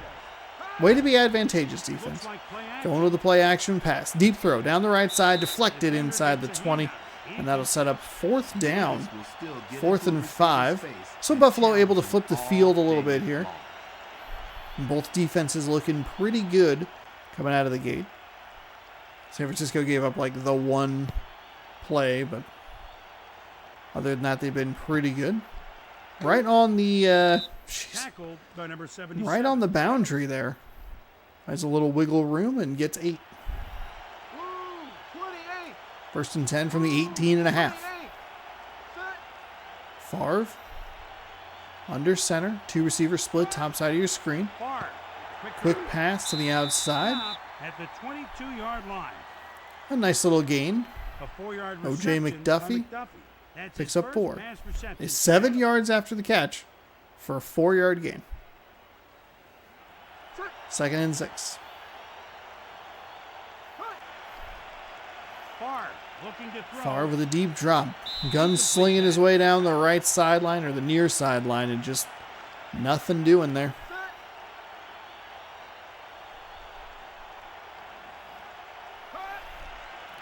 Third and 6. Favre rolls to his right, fires over the middle and finds a receiver. Stop by Beacon. That's a nice job by Moreland.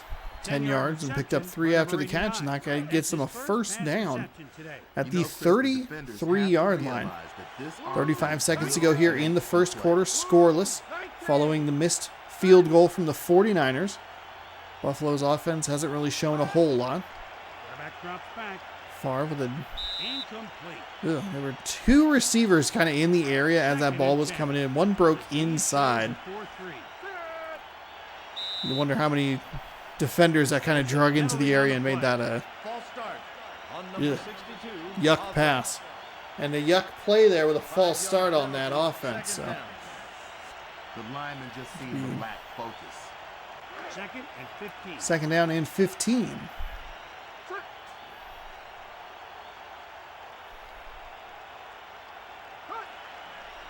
quarterback looks to pass. Drop and throw to the left side. Caught, and he'll just have enough for the first down. They're going to have to tighten up. Granted, it would have been third and short if they were short. They didn't get the first down. 1st and 10. One more play here before the end of the quarter.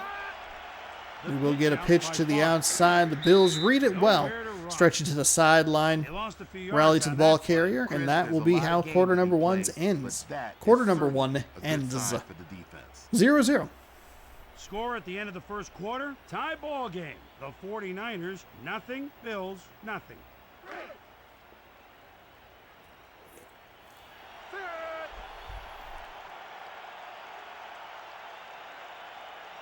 Second down and 13. Action fake.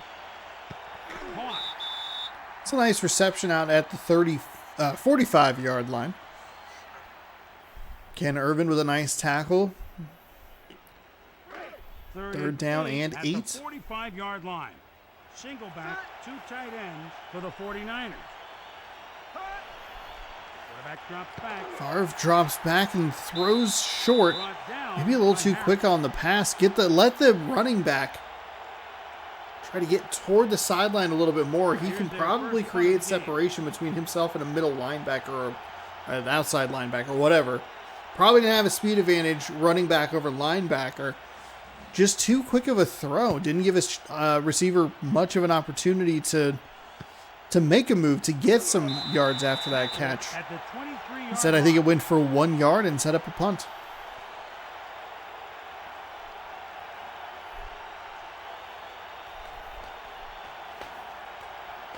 First and 10 at the 23-yard line.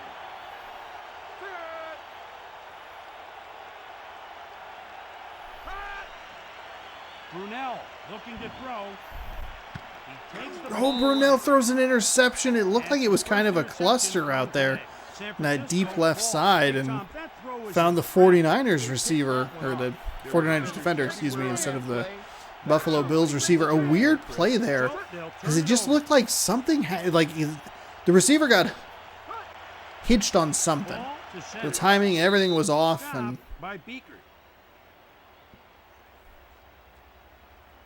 leads to the pick. So a 2nd and 4 following the 6-yard run. 49ers in Buffalo Bills territory. Favre with a quick throw that the defender drove so well on that ball. You have to pick that off. Favre will give you a lot of opportunity to pick off passes. You got to take advantage of them. Favre throws over the middle, finds a leaping receiver at the 40-yard line. Spun down. Cleveland coming up with the reception. First and 10 at the 38-yard line. That'll be a first down.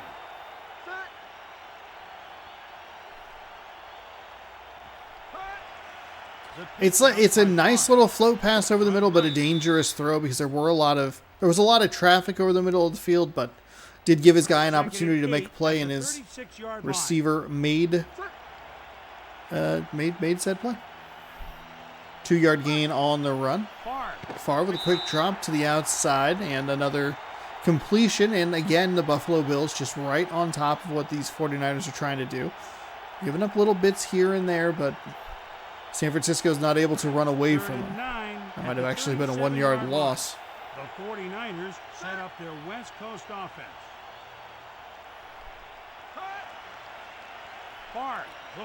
Favre, deep right side, finds the receiver's hands, but they're jarred. The ball gets jarred loose with an excellently timed hit. Sebastian Janikowski's already missed one. He's going to come out with that big right leg. It's probably why he missed that first field goal. It's the wrong leg. Janikowski's going to miss a second field goal. No good, hooked right by Janikowski. Wide right by Janikowski. I feel like I need to check this. Janikowski's a booming left-footed kicker. Ball to Anderson.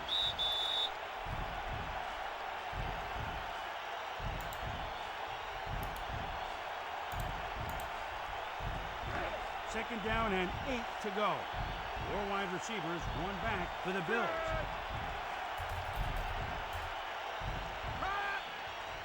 The quarterback looks to pass.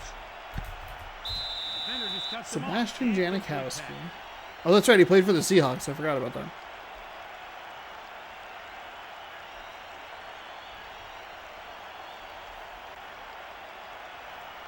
Third down and 8 for the first.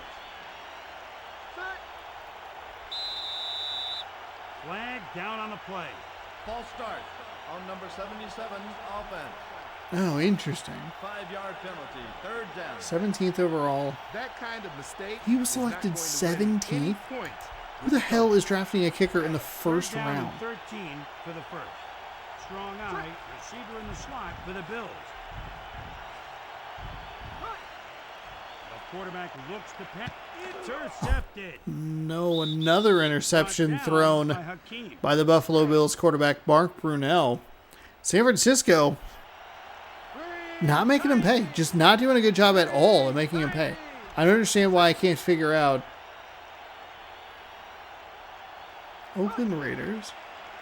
Yeah, he's a left-footed kicker. Good coverage. Incomplete. As we go inside the numbers. Tommy, what do you think of the game so far? The offense have done a nice job. That is wild. Mixing up the passing game.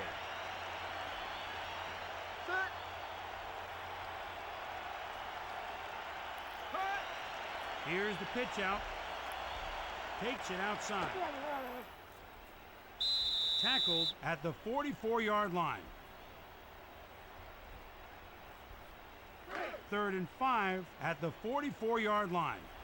Sebastian Janikowski made 80% of his field goal kicks over his Smith with the ball. very long Brought career. down at the 49-yard All right, so he's a line. left-footed kicker. I was worried that I was wrong. I figured I wasn't. I felt real good about that one. 1st and 10, right about midfield for the San Francisco 49ers. And 2 missed field goals. Pass. Caught. Quick timeout by 49ers. Favre and company. 1 remaining. That'll give them. That completion gave them just enough for a first down. With 1:25 to go here in the second quarter, back in Bills territory. Throw to the left side. That is completed, even though there are 3 Buffalo defenders in the area. No timeout here. Just Duffy keep is it a going. No go-to big guy deal. on offense, but he's proven to be so injury prone. Favre again. Quick pass. You know, Chris, the Finds a defense receiver just right at the not 15. ready for that. Plenty of time. This Buffalo Bills defense actually is playing very well. They keep getting put in poor positions because their quarterback is turning the ball over. Favre looking to throw. Favre? He passes the mark. I mean, even a play like that where there's some separation, he's not going up the field quickly enough. He came clean off the First line, and goal beat the inside the defenders 10 is to this the San pass. Francisco's opportunity to score, getting into some form of a rhythm.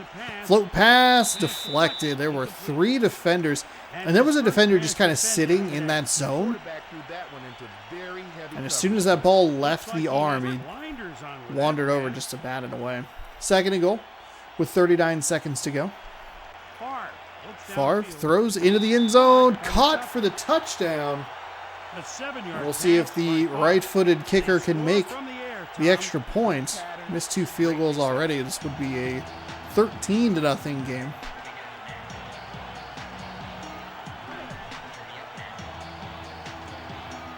Please stop playing music, by the way. I kind of got lost in it there for a second, but then I was like, ooh, copyright. Please, dear God, copyright. Whew. He pushed that one right as well. Field goal is up, and field goal is good. The kickoff. That kick goes pretty far left. It's returned from the 3 up to the 25. By Wynn. 1st and 10.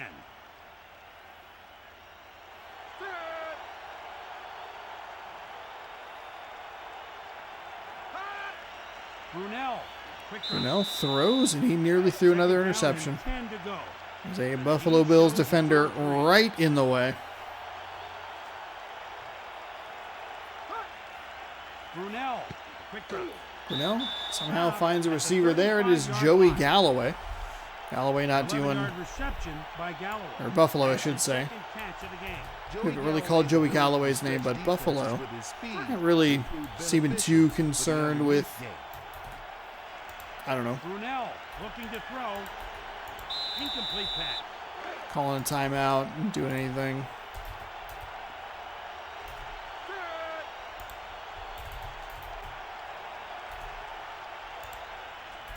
Brunell looking to throw.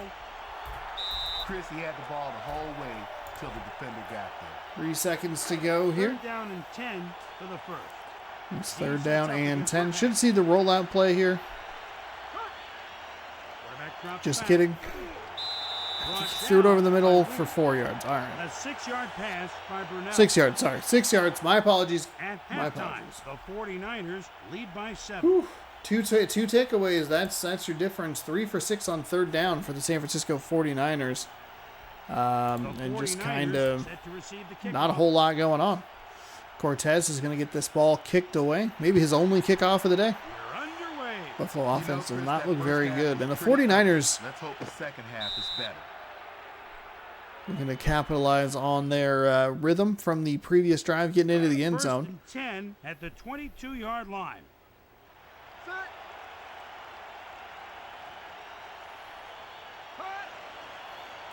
Favre with a deep drop. He's going to bomb it down the right side. Deflected. Ken Irvin with a nice pass defense. I'm not sure if this guy realizes who's on his team right now. Offset I formation. It's like a couple of tight ends. A big old jumbo package here. Favre going with a fullback run. Love the maneuvers there. Moved his way, 10-yard run for the first slipped and down. slithered his way, I should say, all the way up to the 33-yard line, where he picked up a first down. First and 10, Favre drops and throws to the left side. It is caught at the 40. McDuffie has led the league in McDuffie, receptions 6 in the catches, past 60 by yards, averaging an utilizing even his quick 10. hands And does route have running the ability. touchdown of the game. 2nd and 2. He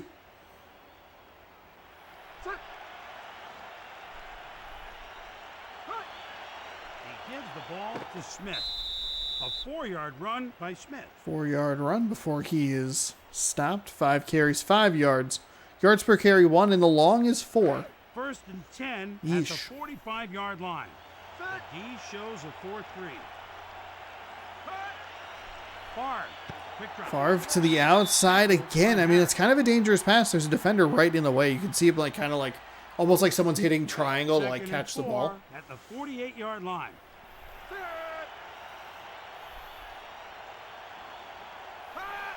The pitch out. 2nd and 4, pitch to the outside, and again, just Thrown that's the down play. by That's the Crockett. play that does not work. It's a huge Third and loss and 10 sets up a at the 3rd down and 45-yard 10. line. Buffalo has to take advantage of the poor play call and the excellent defensive execution and get off the field here. Favre, they're going to work with that Hail Mary play. Big bomb down the field. It is Covered like a incomplete. proverbial blanket. Plenty of arm strength to get it all the way to the end zone.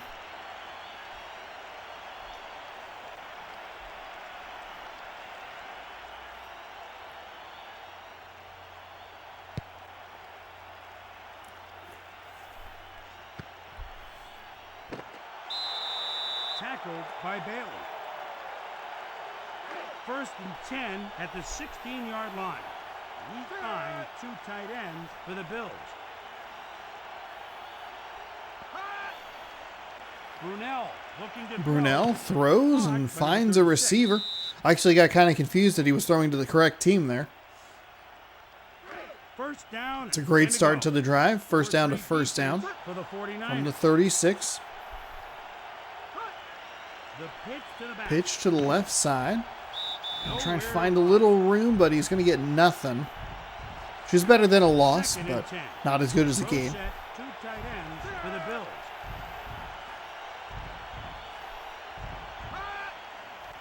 Brunell. Deep drop for Brunell, who throws it over the middle. Finds Galloway at the 45-yard line. 4th catch of the day, averaging 11.2 yards. 3rd and 1 at the 44-yard line. 3rd down and short. Buffalo got to keep this drive going, and they will. Tackled by James. That's a first down. 2-yard run by number There you 36. go. 2-yard run, first down. Sometimes it gets a little weird sometimes with this game because it should just give the forward progress, but like depending on how much effort they put in once they start getting tackled, Brunell, quick drop. like it wouldn't have been fun at all because Buffalo had probably would have punted. But like it would have sucked if the game just went, well, it would have been a first down, but then we spotted him well short. Nice catch by Joey Galloway. Second down and short. Looks like he's going right back that way. Unfortunately, just nothing doing there. Buffalo, just get a first down. Just get a first down, foreheads. And they'll go with it. I mean, that's why. I mean, I understand you go with maybe something, you go with like a play action pass, you try to get them going deep or whatever, but can you please just on a second and like short, just pick up the first down. That's all I'm asking. Anderson tried the left side, but not a whole lot doing there. This Bills offense looking as good as it's looked, or looking better than it's looked all day long. Dropping a throw to the left side. He's going to find Anderson. Depending on where they spot the ball, they do give him the first down. It did kind of look like he had the first down, but then he got knocked backwards. I don't know. This game's wild sometimes. Going with the play action pass. Throws left side. Almost threw a pick. Oh, Brunell lucky to get away with that one. It's a really bad play. Even worse than that play is just them passing short to the left. -1 yard. Gross.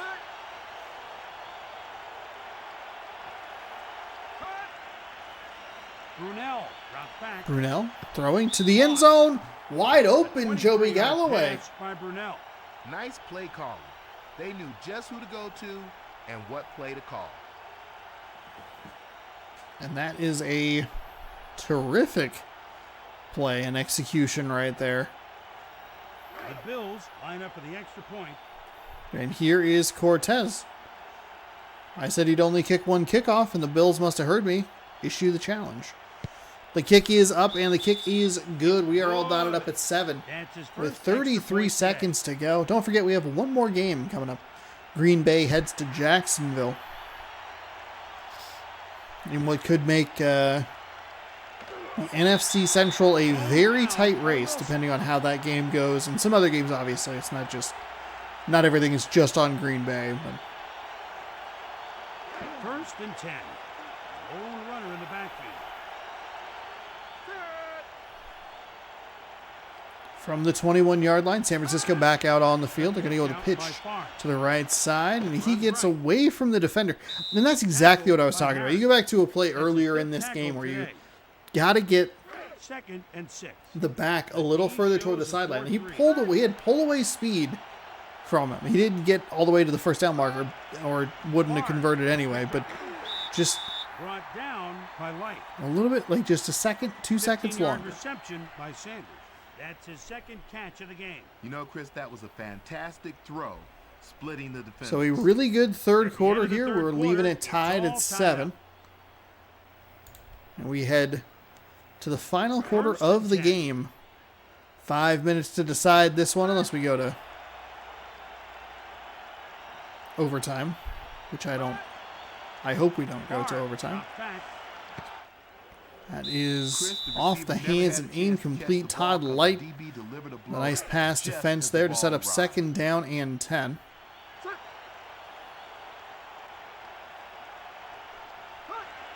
Running play. Nowhere to run. Running play. Tackled immediately. Fell forward for a gain of 2. 3rd and 8 at the 42-yard line.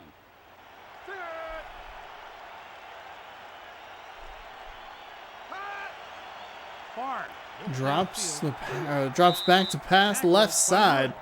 Finds a nice completion out to number 81. That is McDuffie. 8 catches. He has been busy today. Has the touchdown for San Francisco. And just like that, San Francisco in Buffalo territory.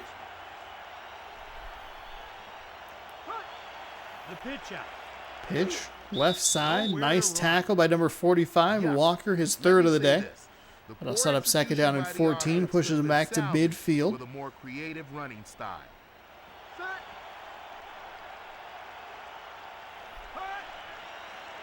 Favre, play action pass. He's going to throw right side. There were 2 defenders in front of that receiver. Thankfully for Favre and the 49ers offense, Buffalo Bills cannot come away with the turnover. They get another crack at it. 3rd down and 14 to go. Favre throws over the middle. All kinds of Bills jerseys in the area. That is a very dangerous throw. And the 4-yard loss on 1st down really threw a wrench into this offense's rhythm.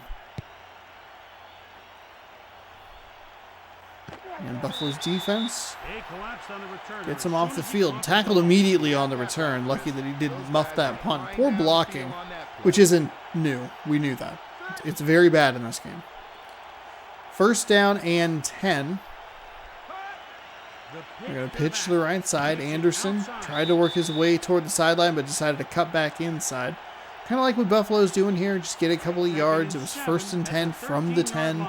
You have plenty of time to try and work this clock down, get into field goal range, kick a field goal, and go home. Oh, Anderson just needed an extra half step to his left. He might have been able to find some daylight. 3rd down and 7. And allowing him to do his job.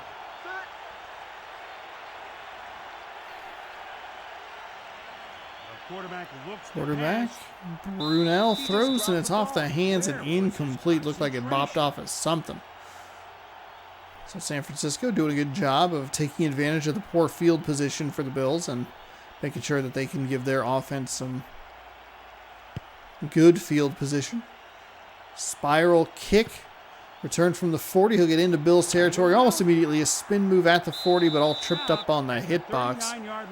Then got tackled from behind. So 1st and 10 already. I don't know what Janikowski's field goal range would be. I don't know what you trust him with. He's already missed 2 kicks today. And that extra point was wobblier than I anticipated. I was like, oh, I don't miss it. And then it went way right. Lucky it's still being kicked from the 2, not the 17 or whatever.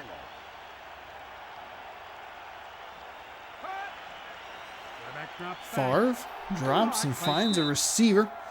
Lamar Smith, 4 catches, a long of 12 for 15 total yards. So we had 3 catches for 3 yards. So 1st down and 10 inside the 30.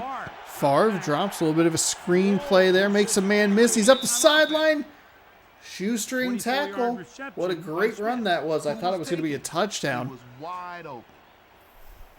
He overran the blockers again. Bowled the man over. It was off to the races. And he somehow got tripped up and fell before the goal line. At the 1-yard line. What am I doing questioning this game? And it's infinite wisdom. At the 2-minute warning, 2 minutes to go here. 1st and goal for the San Francisco 49ers. Buffalo looking for a goal line stand here. Maybe Sebastian Janikowski will shank another field goal.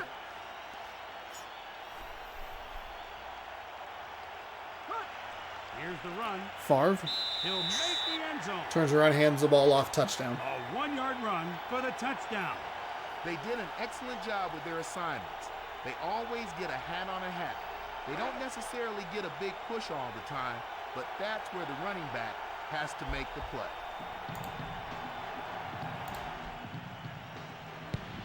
Kick is up, and the kick is good.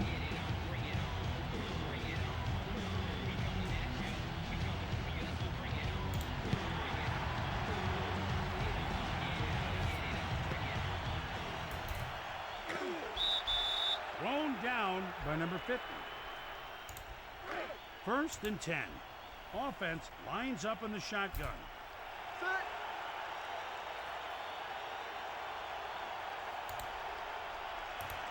Brunell looks downfield.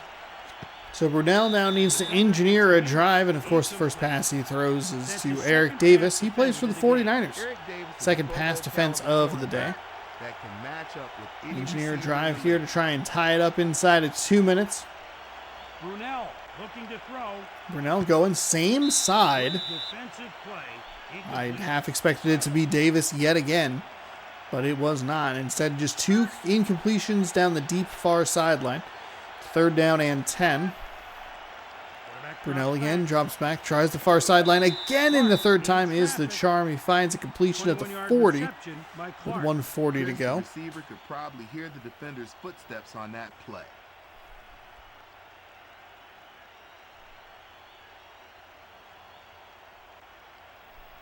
First and 10 at the 39-yard line. The quarterback looks to pass. Oh, he got sacked. Held on to that ball way too long. That is a terrific coverage sack for the San Francisco 49ers. 6-yard loss, and this clock winds towards a minute. Pass play. Throw right side. Looking for Galloway. Third and 16 Incomplete. at the Third down and 33-yard 16. line. It's not totally over for the 40 or for the Buffalo Bills. They do need to get out of this field position, though. They need to push, even if they don't get the first down, they need like 10 yards.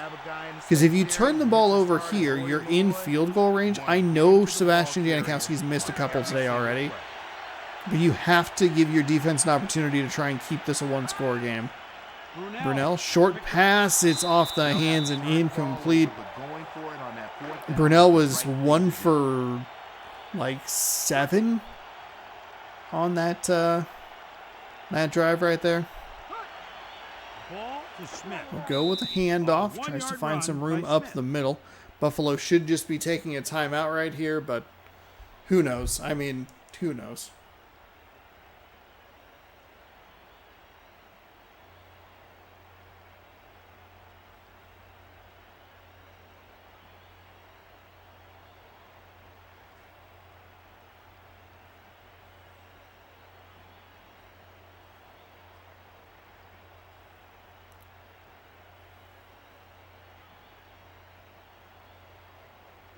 The 49ers are content to just run out the clock.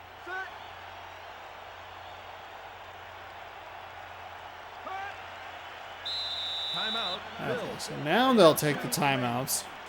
Ugh.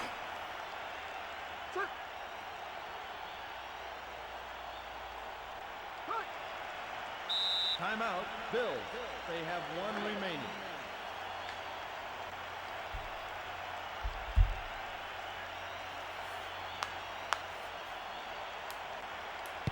Drop it quickly.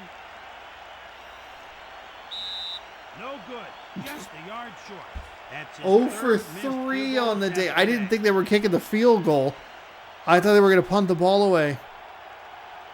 It's first and 10 from the 44. Buffalo has a shot here. Pass play. It's a throw over the middle. He They'll corrals take it a at take a the timeout. It's a gain of 46-yard line.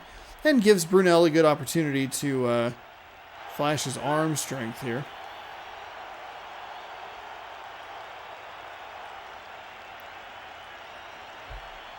So Brunell runs toward the sideline. Deep throw, and it's caught. Oh my God, a touchdown at the buzzer again. Catches the touchdown. I think that's why you punt the ball. I don't think you give. I know Janikowski has a cannon for a leg, right? He is tremendously strong. Kicked the ball very well throughout his career. The 80% was what we saw. The extra point attempt. Felt like he was just kicking it from the other side of the field every time, right? You have to give them worse field position for that very reason.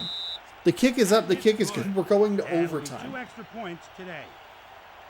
At the end of regulation, tie ball. Because I game. have time for this. 49ers 14, Bills 14. The Bills are set to kick it off. So the Bills, I can't believe it. 2 of them? One of them won the game. The other one tied it. Uh-oh. Oh, thank God. I thought I was out of due. That's his 8th tackle this game. Just switch to water. First and 10 at the 22-yard line.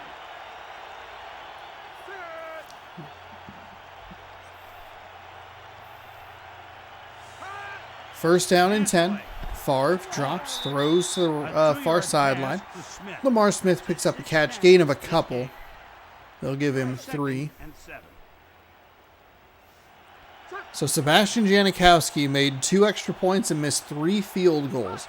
Even if you just punt it, I don't think Buffalo gets down the field. The 9-yard completion was nice. Unfortunately for them, they had one timeout left. Favre throws short on a quick drop.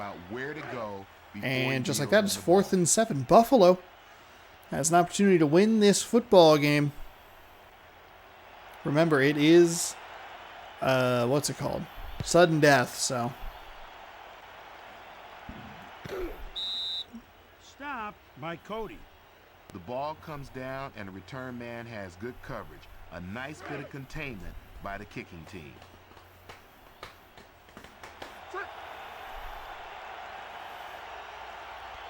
So 1st and 10.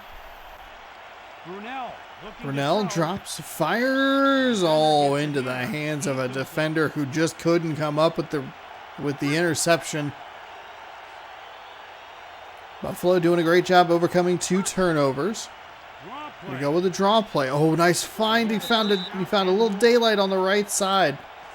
Made a nice adjustment and exploded through the hole. Jim Finn. Big 12-yard carry there.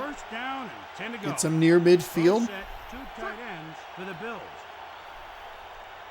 42.5-yard line. Gonna go with a run to the Bills, or to the running back, I should say.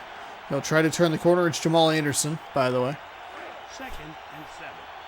Gain of 3, 2nd down and 7. You need 20 yards probably.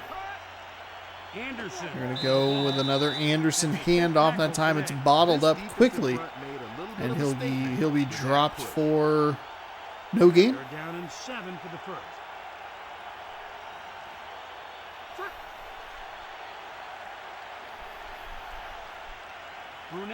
Brunell takes the snap, throws and finds a receiver. It's Jamal Anderson. 2nd catch of the day, goes for 9. It's enough for a 1st down. From the 40.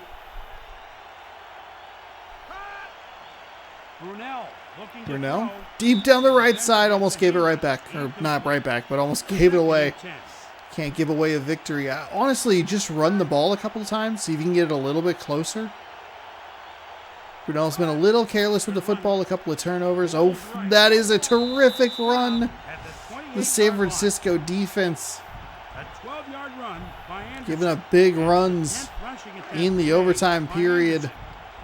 Inside the 30, it'd be a 45-yard field goal. Instead, Brunell's going to throw 2 receivers in the area, but nobody comes up with it. Still -1 yard, short left. Deep right has been their most effective area. What if those numbers weren't even correct? They're just yeah, we just threw some numbers up there. Anderson stuffed. Nowhere to go. 3rd and 10. 3rd down and 10 for the first. The Bills send a man in motion. Buffalo, they find the reception. 1st and goal. It was 3rd and 10. Oh my goodness. Brunell just gunslinging it. It was 1 red helmet and a sea of gold, and they are going to go for the field goal to win right here. Cortez comes out. 2 points on the day, 2 for 2 extra points. And he will send Buffalo home with a victory. That's his first field and I goal think today. you go back to The final score in overtime. I guess long game worked, but San Francisco should not have tried the field goal. I get it, you're trying to put the game out of reach, but punt it. The punting in this game is good enough to where I go yeah, you kick it. If it was NFL fever, I'm you're giving it to him at the 20. It's like a 15-yard difference. There's not a whole lot going on here. Man. What a slate, I should say, of games we have had for you today. And we're hopefully going to have one more good one. The Packers taking on the Jaguars. I did forget to save before I did this game, but that's okay. I might actually have to pop up real quick and get some water so I can feel I can feel my voice being kind of Evening, everyone. done I'm Chris here. Berman, here with And Tom you know what? Jackson. I'm going to say it. I don't think What's the key to the game, Canada Tom? is going to be a real... Yeah, I'd like it to increase it by place in their 50,000%. trying to end their two-game skid. Meanwhile, the Green Bay Packers come into this game leading the Packers NFC lead their Central. division, Defensively, they're currently but depending ranked on some 11th in the results, it could NFL in get stopping could the get run and real. 18th when it I don't know comes if to hairy defending is the like the right pass. word, but Thanks, Tom. Green Bay, it's tight. The Vikings are making a run at it. The Buccaneers have been there the whole time. So we'll see what happens here as the Underway. I understand that these teams Jaguars are kick scrapping off with to each the other, so there's gonna be Packers. no shortage of physical Tackled play today. at a First yard and line, 10. and that yard line is indeed the 22. Just double checking if this picture works. Okay. Brooks looks downfield. Out of bounds. Okay. Yeah, but I have time. No. There's water in here, but how old is it? Let's find out. Second down and 8. Second and 8 at the 24-yard line. 4 down linemen on deep. Oh, that's fine. That's fine. Never mind. I don't actually have to get up. Good for me, huh? Brooks looking to throw. A lot of screenplays are really wanting to use that play, but they just can't do it effectively. It's like it's already not going to be super effective when you throw it to like the long side of the field or the wide side of the field. When you throw it to the short side of the field, it's even worse. Brooks, Just cuts him off. Incomplete pass. oof, nice play by the defender there. 4th and 11. So they gained 2, lost 3, and then an incomplete pass. Dan Straczynski coming up for the punt. Or coming on for the punt, I should say. The kick is returned from the 30. It's tackled at the 40-yard line.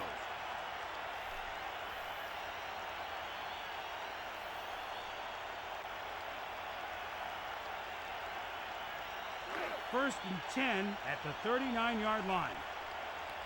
So we'll see what the Jacksonville Jaguars can do here. Man in motion. Is it Peyton Manning? Manning. Manning does throw outside. I believe it's Fred Taylor. Oh, Curtis Martin. Dang it. Fred Taylor wore 28, 8-yard reception so by it's Martin. not that far Their off. quarterback has to Now, be the Jacksonville Jaguars played a very good game establish last the running week. game. We had them on here, and I don't remember how I label things, Handoff. apparently. No, it's a pass. Caught with 2 defenders on it. The missile always had the raw physical skills, but now he's performing in the clutch as well. First down and 10 to go. Where's... Manning. Quick drop.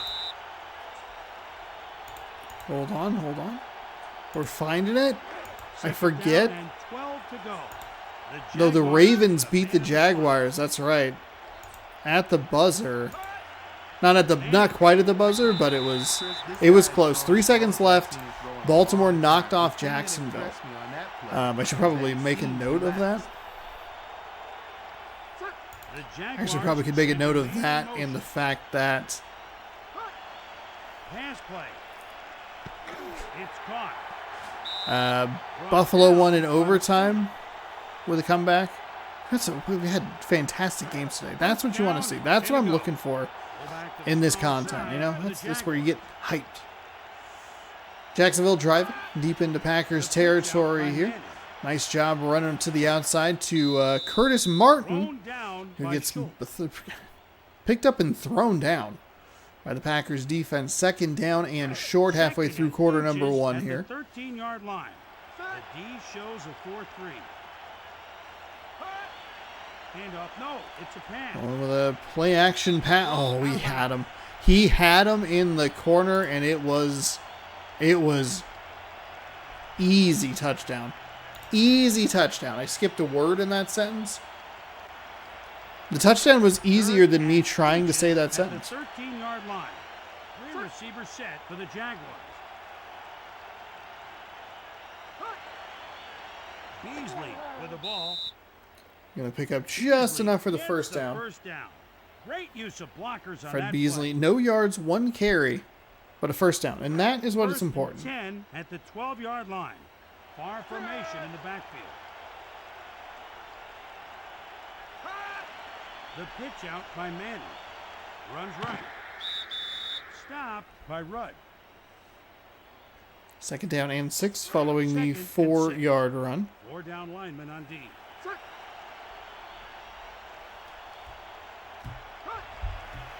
fakes the handoff.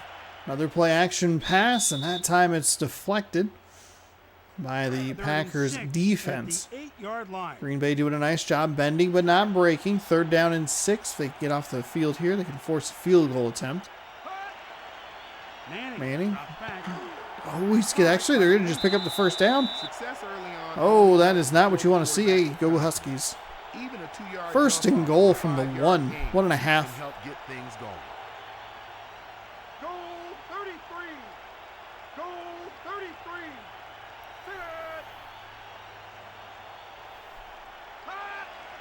Manning. Short pass, and it is caught for the touchdown. So Jacksonville does a nice job driving down the field and picking up a touchdown. Green Bay historically does not play well in Florida. If you remember, there was a couple of years ago, there was a game they played against the Saints, Green Bay did, and they were supposed to play it in New Orleans, but because of a hurricane, they had to relocate it. And the New Orleans Saints specifically picked the state of Florida because they knew Green Bay had trouble playing there. High and to the left. Even like with Aaron Rodgers and everything, that state just gives them a lot of trouble. Tackled by Mitchell. It was 1 year, too, that Green Bay went out. I think they went out to First and California 10 3 at the times and went 0-3. 19-yard line. Pretty 4 down rough. linemen on D. 28. Flag 28. And the Saints ran all over the Packers. It's like 33-3 or something. It was a blowout. Brooks drops back. Brooks throws left side, but Green Bay got it figured out. 34-yard They line. later go on to blow it in the playoffs. 15-yard reception by Smith. It's a nice 15-yard gain there. First and 10 at the 35-yard line. NFL.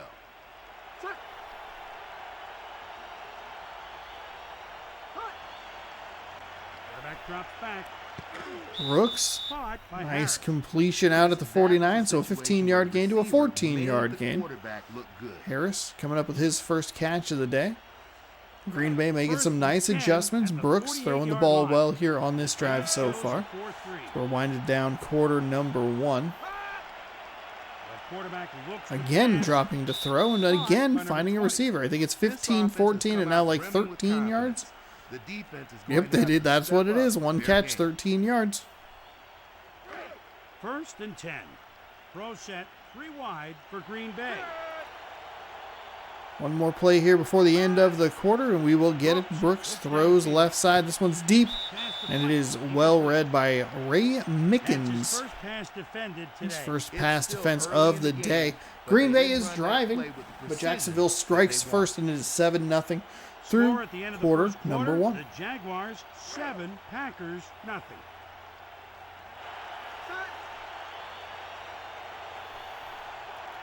Like to see these offenses both get into a bit of a rhythm here. Looking to There's a throw. throw a little A high, but a nice 2-yard pass adjustment to by number Garrison Hurst.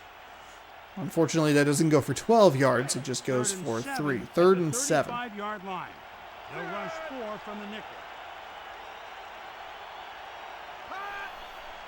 Brooks. drops back. Brooks It's caught. again throwing the ball. I don't know if they've even run the ball once this time, or on this drive.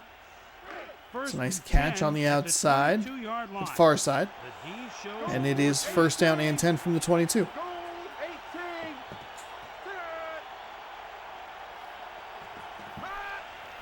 Brooks. Quick Brooks again. He went with that quick drop in the throw. Like right as he hit that third step, you see the ball start to come out of the hand. Nice drive on that pass by the Jacksonville defender. Should have been a pick, but it wasn't. They're going to go with a draw here. Maybe that's why they're not running it. A little indecisive there as he got toward the line. He get dropped in the backfield for a loss of 2. Third and 12. At the pro level. pass play. Brooks throws to the end zone. It's picked. That's his first Oh, the interception pass thrown was today. short into the Jacksonville ball. inside, That and really I believe wasn't that's a bad McQuarters pass, just a great play by the defender.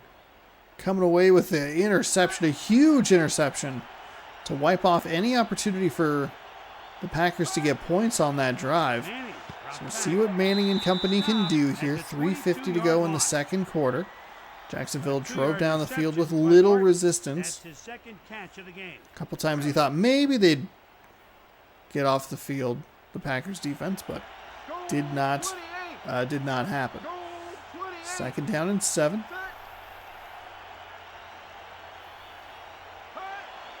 Peyton Manning comfortable with a 4-point lead, I guess. And they're going to go with a screen pass, and it is going to work beautifully A 12-yard up pass past by the 35-yard line. Third catch of the day for Curtis First and Martin. 10 at the 34-yard line. It's clearly the 35, but whatever. First and 10. Pitch right side. Nice job by Green Bay to Lost a read few that yards and drop on it that for a play. loss He of got 4. great penetration into the backfield to make that tackle for a loss. Starts with a nice play. Second down with under 3 minutes to go in the half.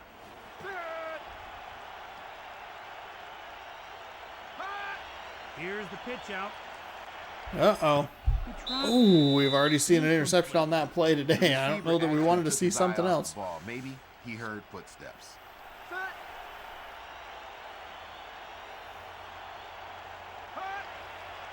Manning. Manning throws. He's going to go left side or near side that time. 3rd and 14. No big deal for this Jacksonville offense, which is clicking early in this one. First and 10 from the 47. A couple of times now we've seen Green Bay be able to get it to 3rd down and just not able to convert and get off the field. By Bush.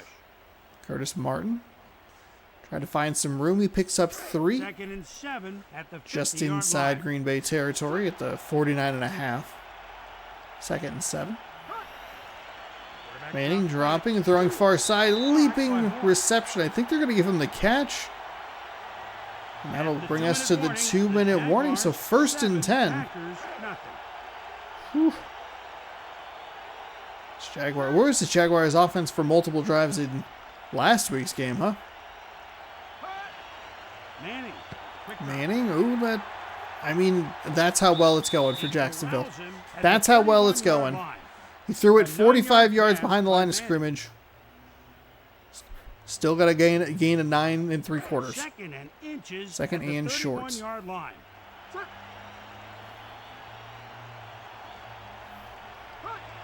Manning. Manning, quick pass to the outside. That's a good drop for Jacksonville. Wham, the ball pops loose before the receiver As ever long has as you're full not possession. possessing it, it's okay to drop that. You can hear the footsteps and drop it. 3rd down and short is much more manageable than 3rd down and 3. They'll keep it on the We're going ground. to go with the handoff. I think he might have gotten caught up on the defender. It's going to be 4th and short. They'll go for He it should on have fourth been down. tackled and fell forward. Peyton Manning's going with the quarterback sneak, and he is They come up short. not but going to make get the it. right decision by going for Oh my goodness. You can see how the hitbox affected the running back on the 3rd down and short because he got tackled at the legs and he went to fall forward. But because there was a Packer defender in the way, instead of falling forward and like pushing him and going past the line to gain, he just like fell short. He didn't see the Just defender on that collided play, with it. He was lucky. And Peyton Manning couldn't get it done. So another nice drive by Jacksonville, but it comes away, or they come away empty-handed. That's off the interception by Aaron Brooks.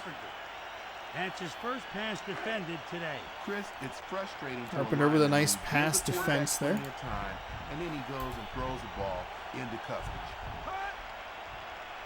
Brooks dropped back. Covered like a proverbial blanket. Blanket. Incomplete.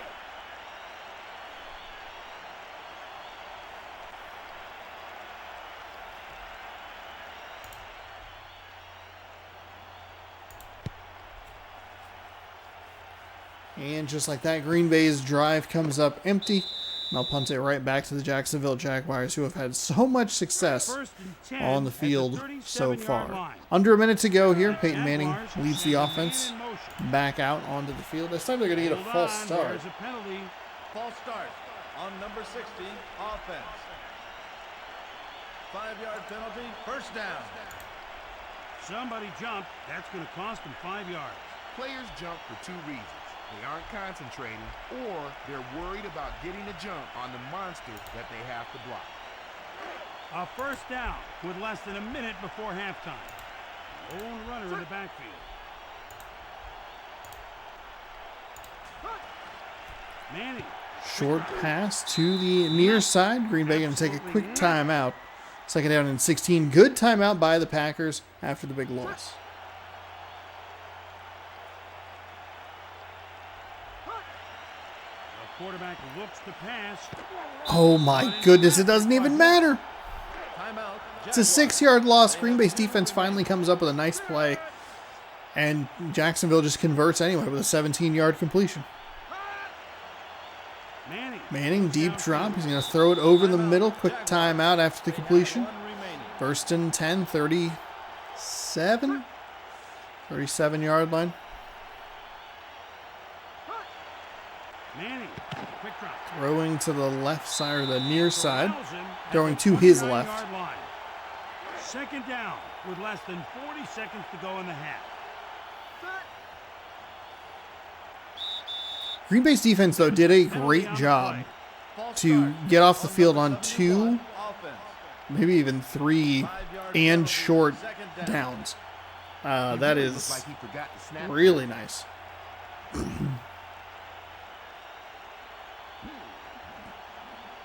Second and 6. The yards gained is going to be, like, the difference in yards gained is going to be astronomical.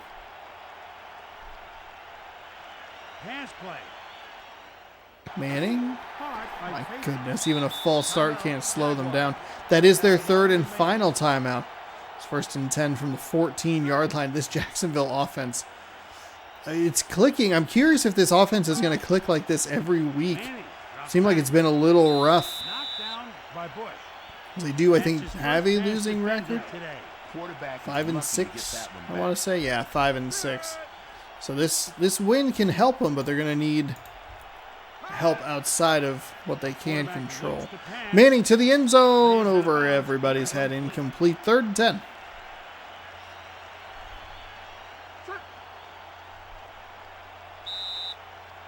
There's a penalty on the play.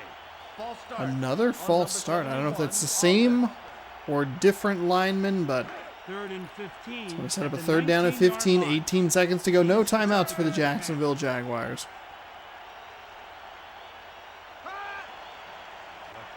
Manning with a deep drop. Throws towards the end zone. Deflected. Actually, if Green Bay, and this is like a million IQ play, if they're able to get that completion, Jacksonville, if Green Bay gives up that completion as the kick is up, and the kick is good, with a rare made field goal, if they give up the completion and then tackle him before the goal line, I don't think Jacksonville would not be able to get the field goal up. So, okay. No reason to run out of bounds there. First and 10 from the 14-yard line. I don't think there's any real reason for Aaron Brooks to throw this ball. And that is what they'll do. They'll take a timeout, or take a knee, and that'll do it. 167-54. That is about as bad as I thought it would be. 4 for 6 on 3rd down conversions. Negative yards for Green Bay running the ball. So here we go. We're underway. Let's see what adjustments the teams were able to make at halftime. First down and 10 to go. Blue 19. Blue 19. Set.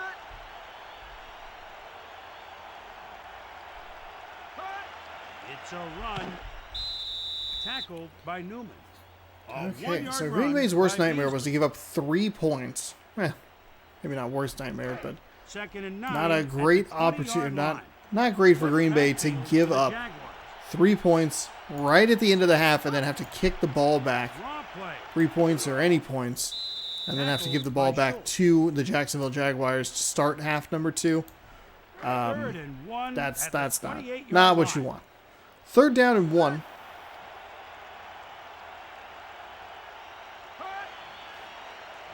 Manning drops back. He throws deep near side. It's deflected and incomplete. A nice job by the Packers defense to not give up a 3rd down. A little surprised that they did not try to run the ball there. That would have been 6 points. Either a run or a short pass. I don't think there's any reason to throw it that deep. Either way, Green Bay takes advantage of the, I don't know, maybe not great play call. 1st and 10 at the 40-yard line.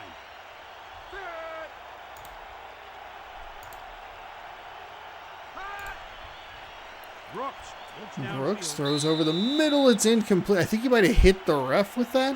2nd down and 10 to go. D sets up against the pass. 2nd and 10. Brooks got to get something going with this offense. Play action pass, throws, and finds a receiver near side up to the 45-yard line in Jacksonville territory. Field goal works for Green Bay. Puts them down 7. At the 44-yard line.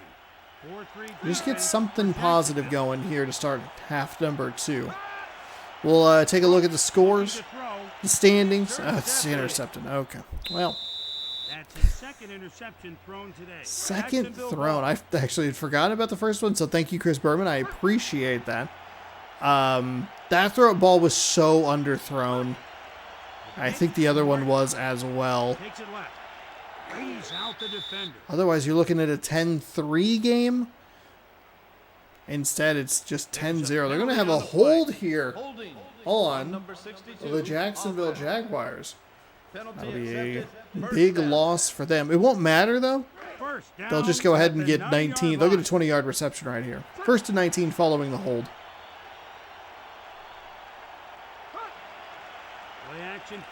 Play action pass. Oh, I thought they had it. They're going to, oh, no, just kidding. They're going to get a pass interference on the defense. Close enough. Just call it a completion. That's penalty accepted. 1st down. Made a nice effort on the play, but Tommy, he used his hands more than he's allowed to. Nice effort. He molested the receiver on that play. 1st and 10 at the 24-yard line. Blue 19. Blue 19. so a holding is erased by a pass interference on the defense, and it's 1st and 10. Going left side, tackled at the 1st down marker. A 10-yard run. And it looks like they're going to give him the 1st down. You can tell who wins the battle because that's who they highlight.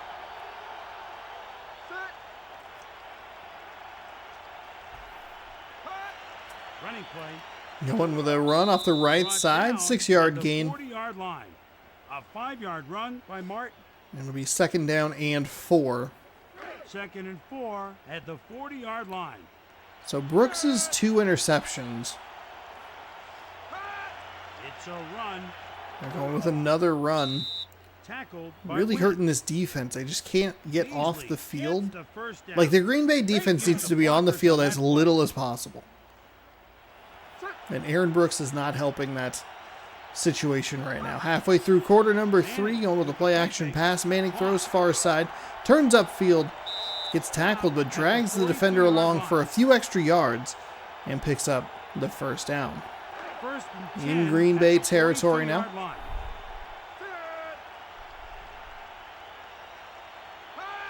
They'll keep it on the ground Going with a run off the left side. by Smith. A 7-yard run by Martin. Jacksonville doing a really good job at just winding this clock down. I think they're actually going to put an effort into running the clock down. I think they were just being a very efficient offense before this. 2nd and 3 at the 35-yard line. 4-3 defense. For Green Bay, you're rooting for Cincinnati to maybe have taken out the Buccaneers. Stopped by Minnesota, I think, has a shot to get into the mix as well. But if Green Bay is to hold on to this loss, let's say, the game ended now. If Tampa Bay and Minnesota win, we could have a 3-way tie in the NFC Central, which is wild. Or maybe it's like a half game off. The bye weeks are kind of weird because there are 31 teams, so theoretically that would mean every team had a bye, or every week had a team that was on a bye. Oh my goodness. Oh my goodness. That's a 10-yard run. He didn't even get contacted until 10 yards down the field. First down and 10. Anybody watch that Toy Story football, by the way? I watched a little bit of the highlight. I watched the highlight video of it. It's a cool concept. It's a little... The tech, isn't quite there yet. But it's a fun concept, and I never realized that how much I loved the Luxo Junior ball as a football helmet, and now I would like one. I would love to have, a full-size Packers and a full-size Luxo Junior helmet back there. I don't think that they sell the Luxo Junior helmet, but I think that would be cool. Maybe this would be a reason to do that. There's another London game next week. Jacksonville's playing back-to-back weeks in London. As we hit the end of the third quarter, 10-0. It's been all Jacksonville. The Jaguars lead So I don't know if they're doing the Toy Story thing next week. I think if enough people clamored about it, you might be able to get one. They did have some action figures too in the background, which was cool, and it was like a full uniform. That was really nice. 1-yard run by Beasley. Chris, they still have enough stamina up front to leave the offense wondering where and how they're going to find running room. So 3rd down and 8. Green Bay not out of this game just yet, but with the way their offense has been playing, 10 points feels like a lot more than 10 points. At the 23-yard line. 3rd down and 8. Green Bay's defense needs to get off the field here. Last time I said that in this situation, they gave up the first down. They do not this time. But it's actually going to get pushed out to a 2-touchdown lead, or touchdown and extra point.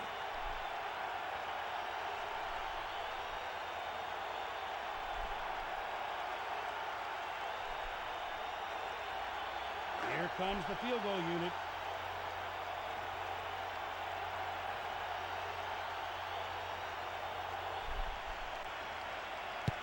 Kick is up, and the kick is good. It's good. That's his second field goal of the game. The Packers set to receive the kickoff. Lindo Mare get ready to kick this ball away. Here's the kick. From the 2 up to the 15 to the 20 and short of the 25. So about a 21-yard return somewhere in there. First down, And that is where 1st and 10 will be. Defense for the Jaguars.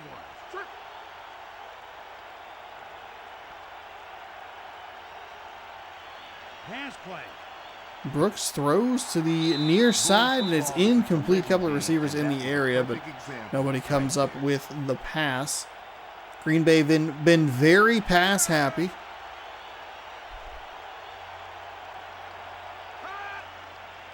Pass play. Brooks drops and throws far side. Oh my goodness. Even when Green Bay gets a receiver who puts hands on it,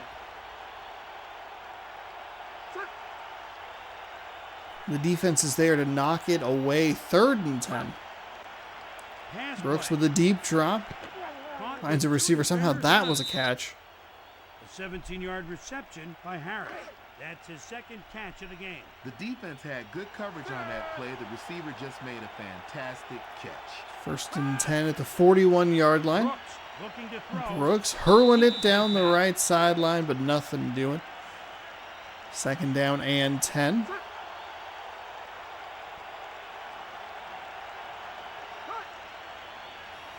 Brooks. A float pass over the middle. I think that tackle is actually going to push him past the first down marker. Jackie Harris's 3rd catch of the day. Hard to believe that Green Bay has any completions. He's accidentally held onto the ball. Brooks trying that middle spot again. Another nice completion there. A 10-yard Max Strong, pass. 8th year out of Georgia. His third catch this And game. it is first down and 10. Got to gamble We're and approaching the give your halfway point of the receiver third quarter. opportunity Packers have to to score make a the play. touchdown on this drive. A sack is not going to help. Dropped at the 41-yard line.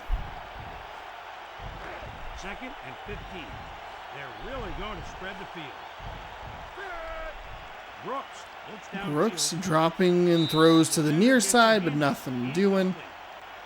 I will say this is a pretty boring style of football to watch. Successful with that play Passing earlier in the offense, when game. it's efficient, is That like a lot of fun, seems but to when have it's just dried up. incomplete passes, yeesh. Brooks looking to throw. Ooh, boy. They line up on 4th and 15. They'll operate out of the shotgun.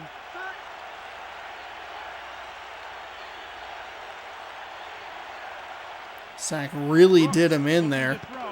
Throw, he's going to be short. They did not pick it up. 14-yard reception by Ew, he got That's his first 14 and he interception needed today. 15, so that'll do it. They'll have to give up the ball Jacksonville, after in the most valuable boring attempt but to somehow convert like that most fourth efficient game of the day, gets a victory. Peyton Manning could do that on that 4th and short earlier, but finds it this time around.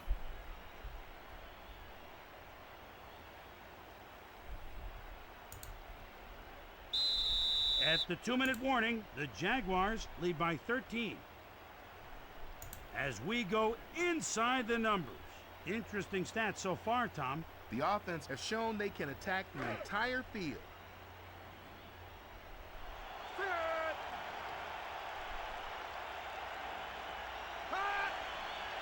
Draw play. Brought down by Starks.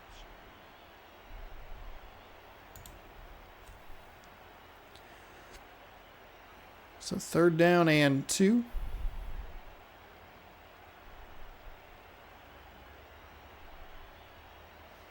As we wait for this game to end, I think Green Bay is going to end up taking some timeouts. It's going to get that. It's going to be the weird thing where Green Bay is going to start taking timeouts, but Jacksonville's going to kneel the ball down, 3rd down and which 2. is a little frustrating to deal with. But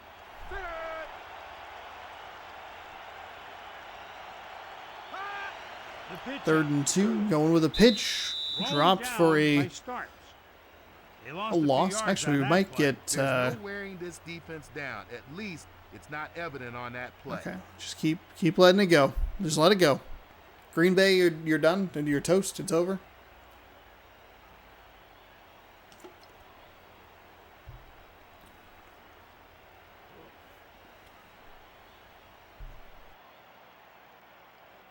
Bennett back to punt.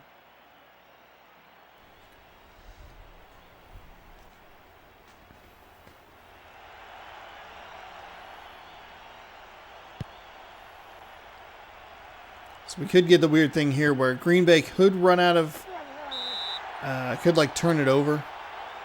Game MVP, 7 tackles and a pass defense. You're not going to give it to anyone on the Jaguars, Icing on the cake. the team that won by 2 scores and blanked the Packers.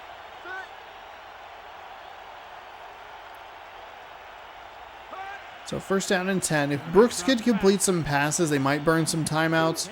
Oh, just kidding. It's intercepted. So what's going to happen now, Fouls him at the Green Bay is going to still 25-yard think they're line. in this game. The 3rd pick that Brooks has thrown today. This is just about the worst case scenario because they're going to take a knee and then it's a timeout. They have 2 remaining. That's so annoying.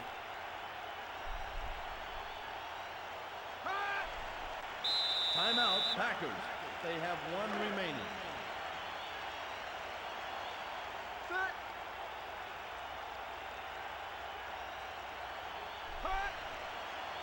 Timeout, Packers. They have none remaining.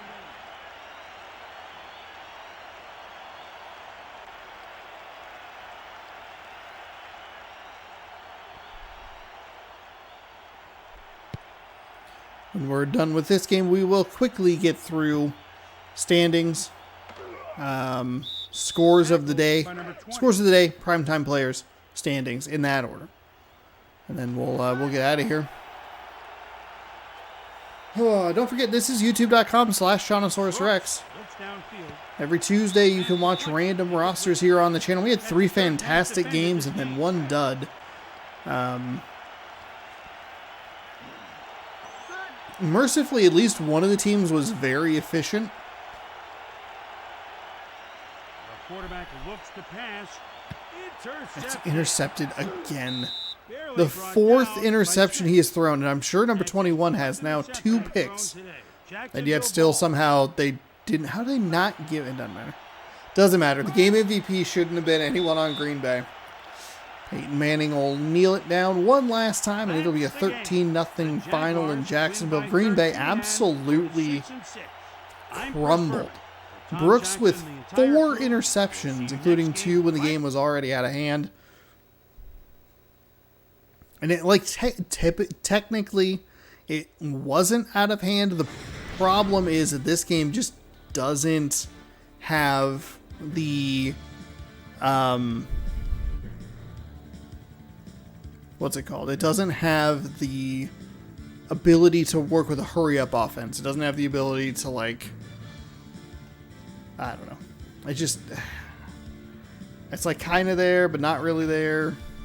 Anyway, I'm going to pop a save here real quick. Save completed. We are done with week number 13. Just going to double check that. And we will scroll up to the top where we will find out that the Eagles took care of the Chiefs. That's good news for the Seahawks. 13-10 at Arrowhead. Panthers beat the Saints by 1 in a battle of the worst teams in the NFC West. 14-13 your final there. Dolphins with an unbelievable win, 12-7 over the Broncos. The Bears crushed the Lions 27-3. Ravens over the Indianapolis professional football team 23-10. Steelers beat the Vikings 6-3. Jets over the Patriots 17-14. Good news for the Bills. I can't remember if they won or not. The Falcons crushed the Rams 24-6. What is happening there? The Bengals blank the Bucks 10-0.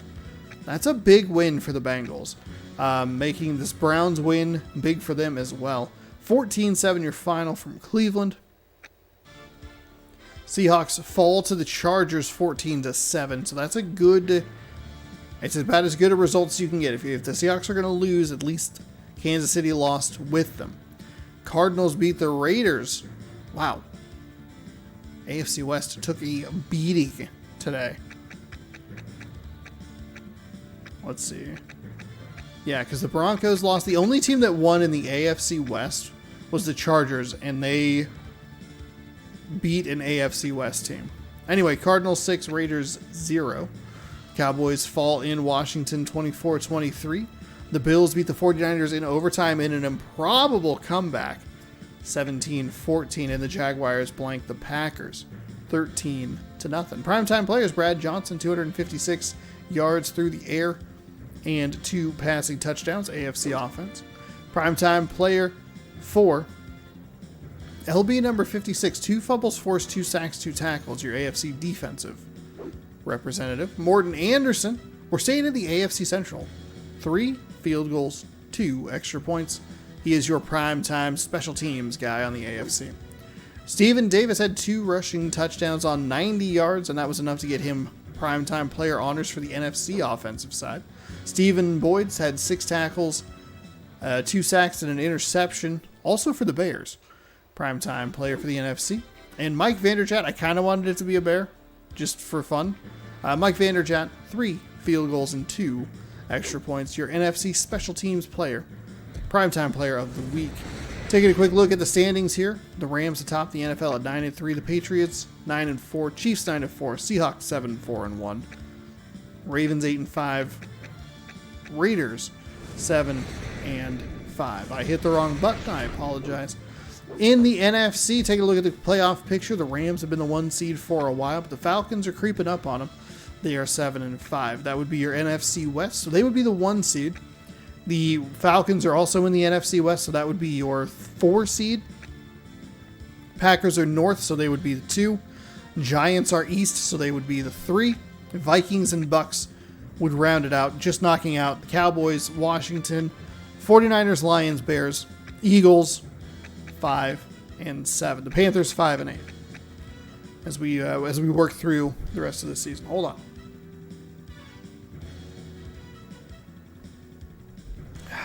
Okay. In the NFC East, it is cramped. 3 games separate number 1 from number 5. The Giants on top of the division at 7-5. Dallas and Washington knotted up at 6-6. The Eagles 5-7, and the Cardinals 4-8. In the West, it's been the Rams division to lose, but the Falcons have been playing good football lately and just beat the Rams. The Rams 9-3, Falcons 7-5, the 49ers 5-7. They've lost 3 in a row, including a devastating loss today. Panthers 5-8, Saints 4-8. Packers on top of the NFC Central. Bears were the only team to win, and they beat the Lions. Vikings, Bucks, both had excellent opportunities to tie the Packers at 7-5 and really send this division into chaos heading through the last couple of weeks. But each of the top 4 teams in this division lost. Bears and Lions not out of it yet at 5-7. So 7-5, 2 6s and 2 6 and 6s, and 2 5 and 17s, 5-7. 5-7. In the AFC, the Patriots are on top. They are 9-4. Kansas City right behind them at 8-4. Seahawks just behind them, 7-4-1. Though they've lost 2 games in a row. The Ravens 8-5. Raiders, Dolphins 7-5. So those would be your 6. Patriots would be your 1. Chiefs would be your 2. Seahawks would be your 4. Ravens would be your 3. Raiders, Dolphins 5 and 6, respectively. In the East, it's the Patriots division right now, 9-4. The Dolphins get a much-needed win today. They improved to 7-5. The Bills also get a much-needed win today, and that is coupled with a Patriots loss. So, good news for Miami and Buffalo. Thank you to the New York Jets, if you're looking at it that way. The Colts 4-8. Thank God. I hate watching them play in this game. Chiefs are on top of the AFC West. It was a good opportunity for the Seahawks to get back into the driver's seat of the AFC West, but unfortunately they could not do it. Each of the top 4 teams in this division lost as well. The Raiders, Broncos, and Seahawks have all lost 2 in a row. But Chiefs 8-4, Seahawks 7-4-1, Raiders 7-5, Broncos 6-6-1. Ravens lead the Central at 8-5. They've won 3 in a row. The Bengals put themselves in second place at 6-6 with a victory today. They were on a 4-game losing streak before this week.